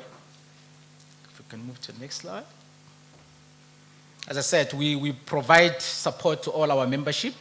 through training, newsletters, trainings, and everything that is new that is coming out to update our members. That's what we do. Thank you very much. We can move to the next slide and we can jump to the topic of today. Thank you. The financial governance and accountability in the public sector. I think the speakers that came before me have emphasized on the importance of attitude towards achieving what we really want to achieve in terms of accountability and great governance. There was also a mention of consequence management, which is very vital if we're going to achieve what we will call a clean governance and accountability in our public sector. We have to promote effective management and finance in the public sector. There has to be that promotion. We also need the collaboration with related bodies. So in terms of, like we said, what we do at Sefaro is we support our members in terms of training. We do have a code of ethics that all our members need to account to. So we need to come together with all the other stakeholders, other bodies that we have, your SALGAs, your ISAMOs, and all of those National Treasury guidelines. We also need to enable legislation and regulatory compliance. We understand that we don't just operate the way we want. We are governed within the legislation. In the local government space, we have Municipal Finance Act. We also have Public Finance Act in the provincial and national. We have Municipal System Acts in the local government. We have the Structures Act. We have the Property Rates. We have the Constitution of the Republic, and we have the National Treasury and Quota Regulation that we all need to adhere to in terms of us meeting the right. Coming into the right or a clean governance that we're looking for. If we can move to the next slide, thank you. The following committees will need to come into party if we're going to strengthen our governance. It starts from the top. If the culture of clean governance is not at the top, there's no way it can filter down to below. So all our mayoral committees, the councillors, everyone that is sitting on those boards really needs to come to the party. A colleague from Kurleni mentioned the vital role that MPEC plays in strengthening the governance, and that's how they even manage to keep on the clean audits that they're currently having. So MPEC it plays a very vital role to perform the oversight function on behalf of council in line with the leading practices applicable to the MPEC and the National Treasury guidelines. Governance and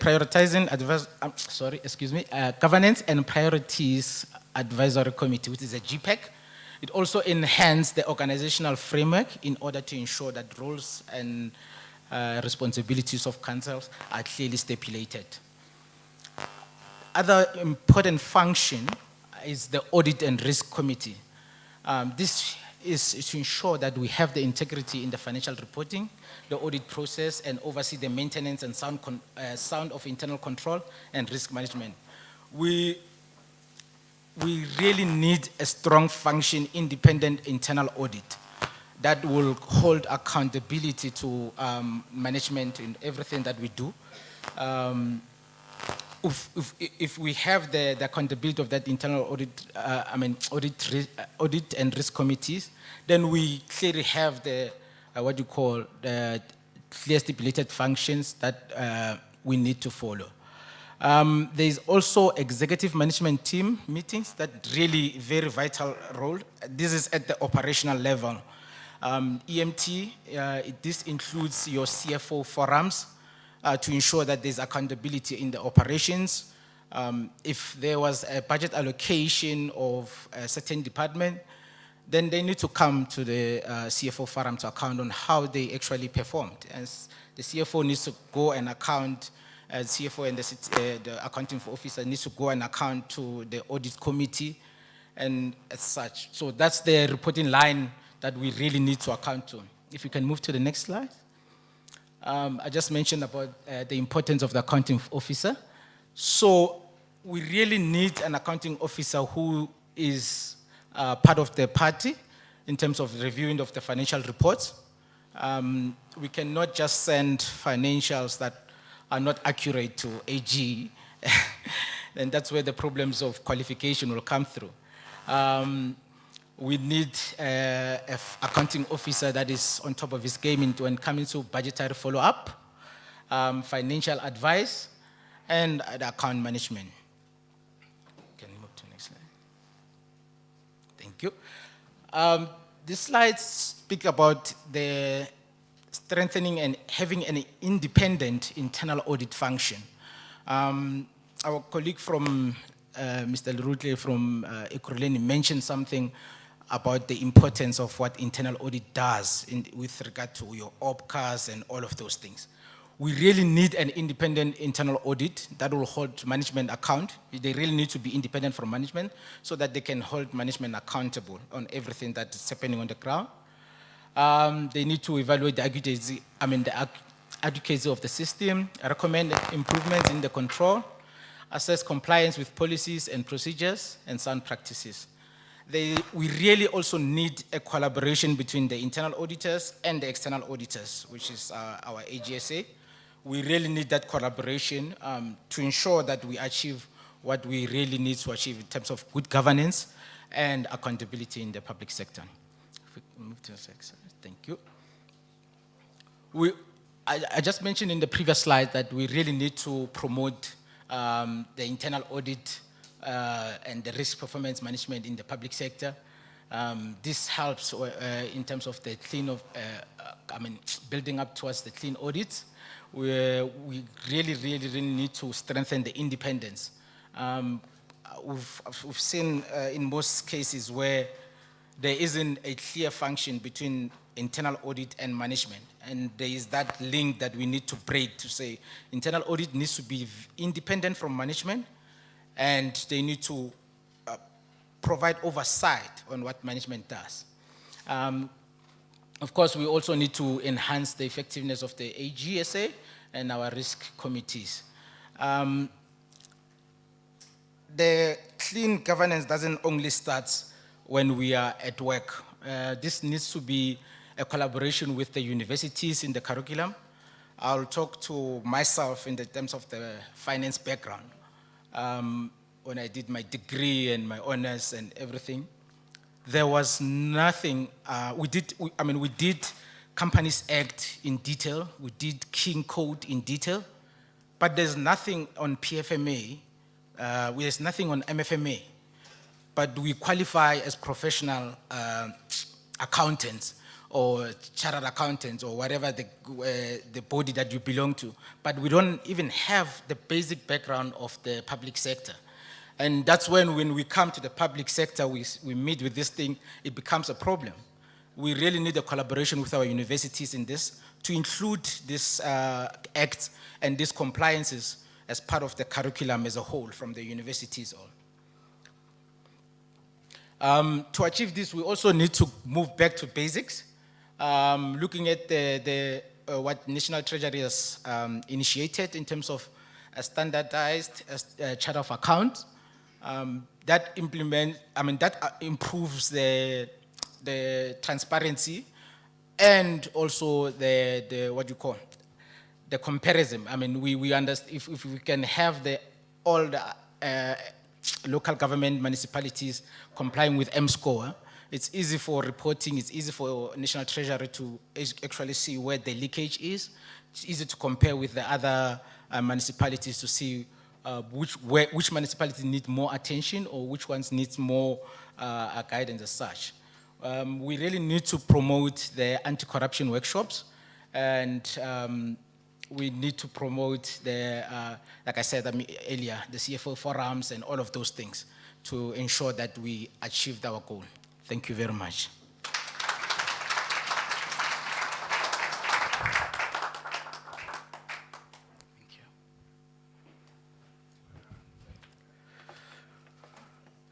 Round of applause once again for Tsweleli. Thank you.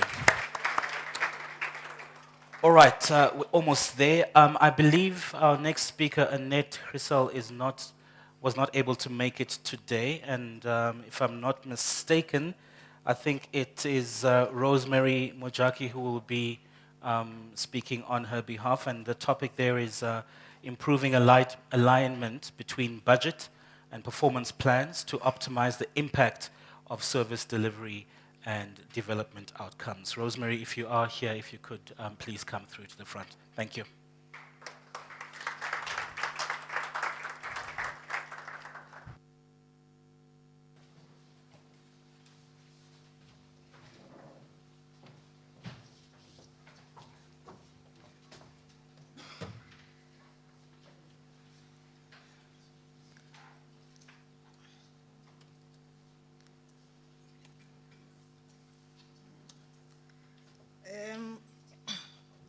Thank you, Program Director. Maybe I should start by greeting the MEC, dignitaries in this room, and ladies and gentlemen. Program Director, I was worried when I saw the program that we have to talk for 15 minutes.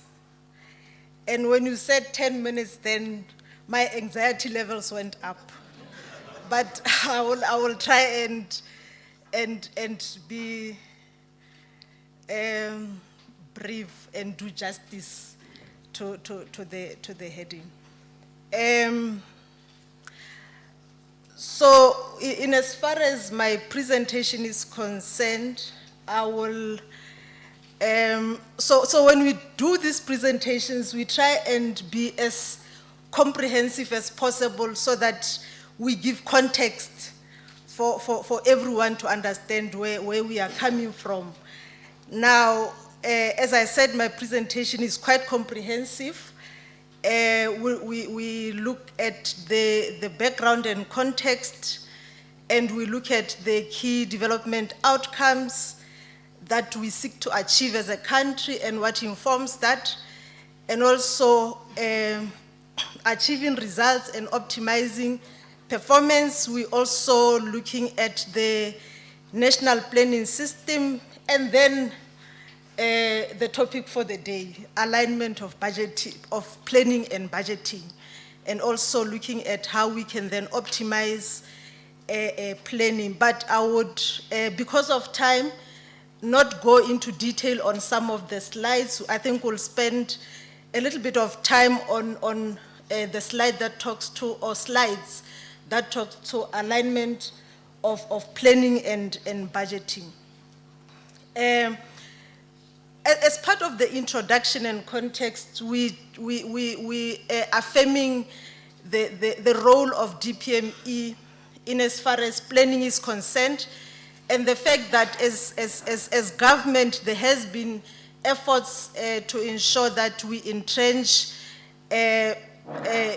planning for development within the broader planning system of government. However, we are aware that there are challenges even after we have ensured that we entrench that planning within the systems of government. There has been challenges that are resulting in the persistent inequalities, poverty, economic exclusion, crime and corruption, and we know that COVID-19 also did not help the situation. So we are also aware that as government, we are not yet achieving the promises of better life for all to our citizens. Now, the planning system also remains fragmented, and it is characterized by planning for audits and rather than planning for results and development. I was happy when my colleague from AGSA indicated that the emphasis should not only be on clean audit. The clean audit is not the end in itself. That should also, as we aim for clean audit, we should also take into consideration service delivery. So there has to be a link between clean audits and service delivery. And we know that we have institutions in government who are actually achieving clean audits, But when we go onto the ground, it's something different. So that is why we are saying clean audit is not an end in itself. It has to be linked with service delivery. In terms of development outcomes, that is slide 4. I will not go into details in as far as these are concerned. I assume that we are all aware of what informs our development outcomes in the country. We are aligned to the Sustainable Development Goals. We are also informed by the National Development Plan as we plan, and we also are also informed by the NDP and the medium-term strategic framework. I'll not go into detail in as far as those are concerned. My assumption is that we are all aware of all those development plans that guide us as we plan in government. I'm now on slide 10. I actually have 40 slides, so that is why I'm moving at this rate. In achieving results as we plan, in 2010, government introduced the result-based approach to planning, and this, and also outcome-based monitoring and evaluation to improve performance in government. And the assumption is that as we follow the result-based and integrated planning, monitoring, and evaluation, the assumption is that we should have evidence-based policies that will be translated through evidence-based planning instruments.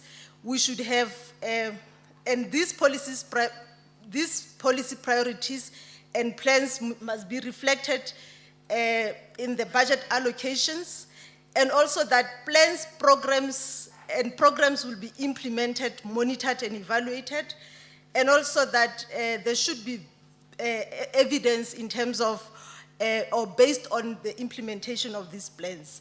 At the bottom of this slide, we have,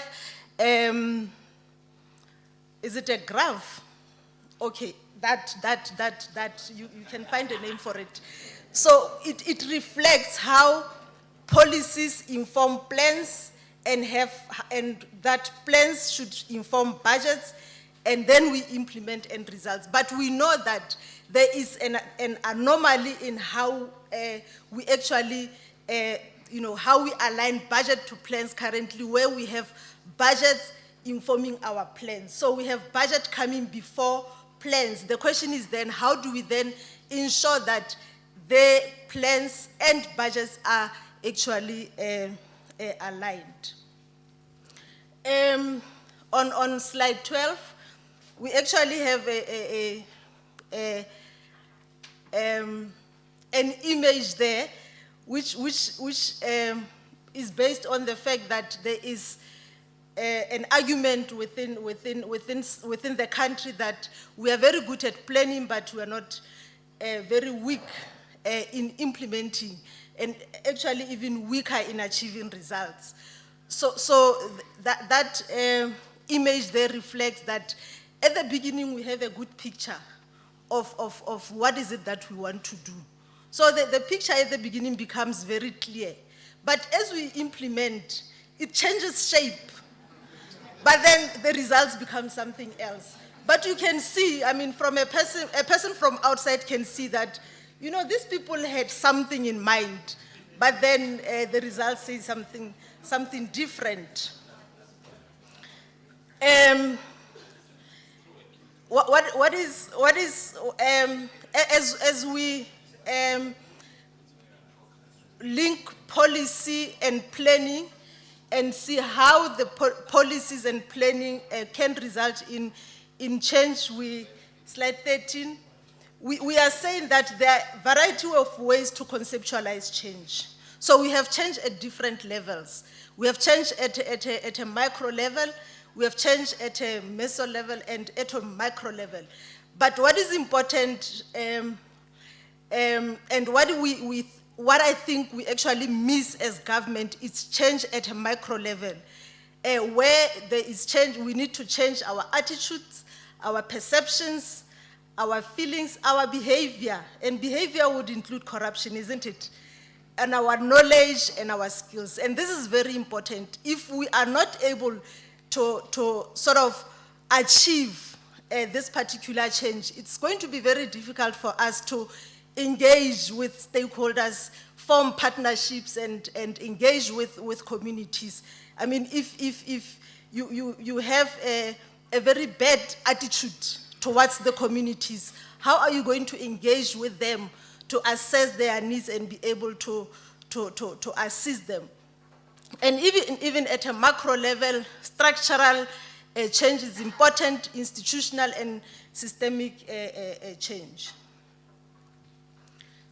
I will not go into detail in as far as evidence-based policy cycle is concerned.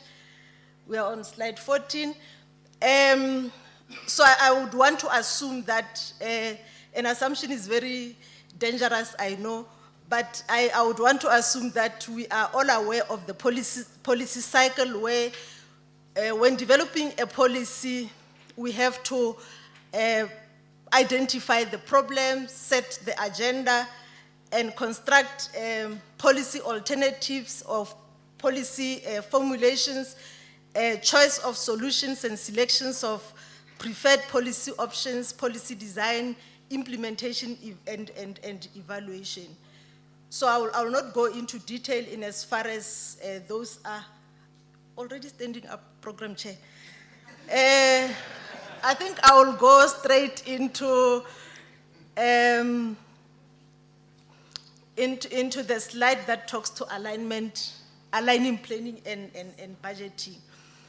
So at a national level, which is slide 30, at a national level, the DPME has come up with a budget prioritization framework. So the budget prioritization framework seeks to ensure that the plans that are implemented in government are aligned to the priorities of government on an annual basis. So the BPF will then be aligned to the MTSF, the NDP, the ERRP, and the SONA commitments. Now, the BPF is then used to ensure that even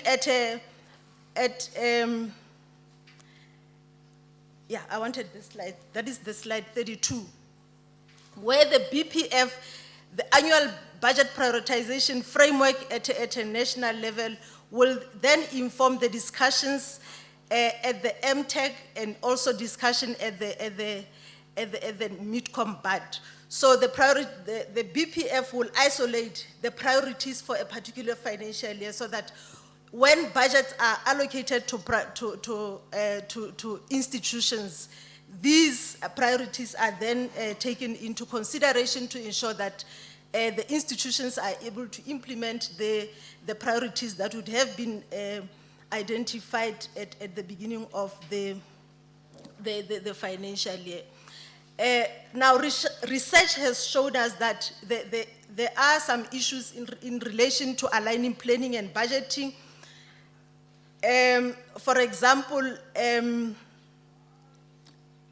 in terms of the positives coming out of the budget, we have the detailed planning and budgeting guidelines, and we have the budget prioritization framework that is considered in planning.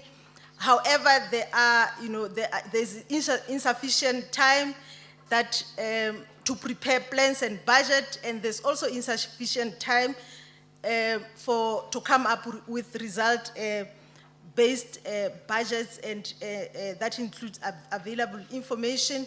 And there's also lack of buy-in by departments at intervention indicator and target level. And we also have an inflexible annual budget.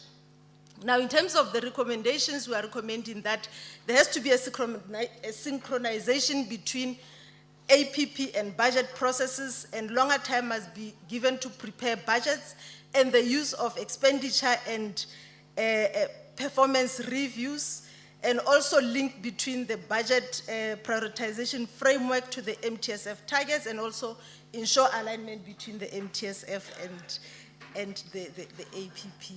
I want to believe that the presentation is going to be available to the colleagues to indulge on their own. So we have also reflected on the key challenges that are facing the planning system in the country, and also key opportunities in that regard. I think the important part that I would probably want to emphasize is on the slide that talks to shifting from planning for audit, and we have noted that there has been emphasis on selecting indicators which are not result-based, for example, reports. And I think my colleague made an example of a particular institution where you are talking about the number of municipalities that you are supporting, but that support is not based on the outcome of the audit report that was presented by the AG. So we are saying that because we want clean audits, we are not reflecting indicators and outputs that are service delivery based. We want to reflect reports because it's very easy to produce a report. And it's you know, in terms of the audit, do you have a report? Yes, I have a report and it's fine. Easy to achieve targets. We have also an issue where we have separate plans where we are, reflecting activities in the APP and the actual deliverables in the annual operational plans, because we know that the AOP are not being audited. So yeah, I think I have chowed a lot from my 10 minutes. Thank you, colleagues. Thank you. Thank you, Rosemary. My apologies for getting you off the stage. I know you had quite a lot to share, and I'm sure many of us do. So that brings us to the end of this morning's session. We are going to be having breakaways, which I'm sure you are all aware of, but before those happen, there will be a brief lunch break of about 45 minutes, and we will take that once we have a briefing, I think, from the DDG for Financial Governance. That is Mr. Jafta Mhlongo, who's going to come and tell us how those breakaway sessions will proceed.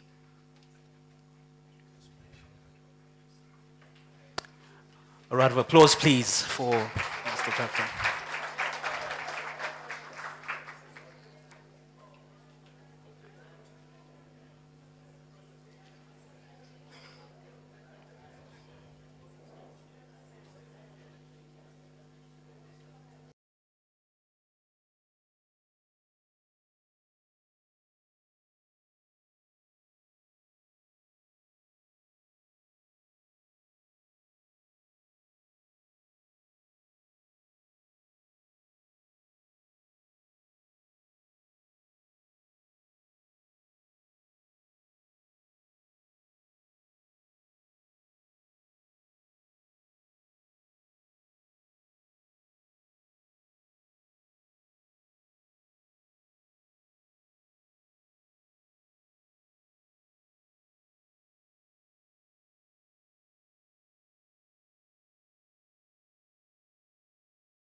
terms of what we have seen now, but I'm appealing to the colleagues, let's go and change our departments.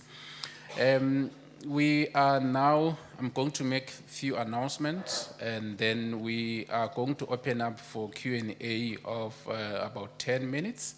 If there are questions that you want to pose to the speakers, then we can be able to take those. So that will be that time.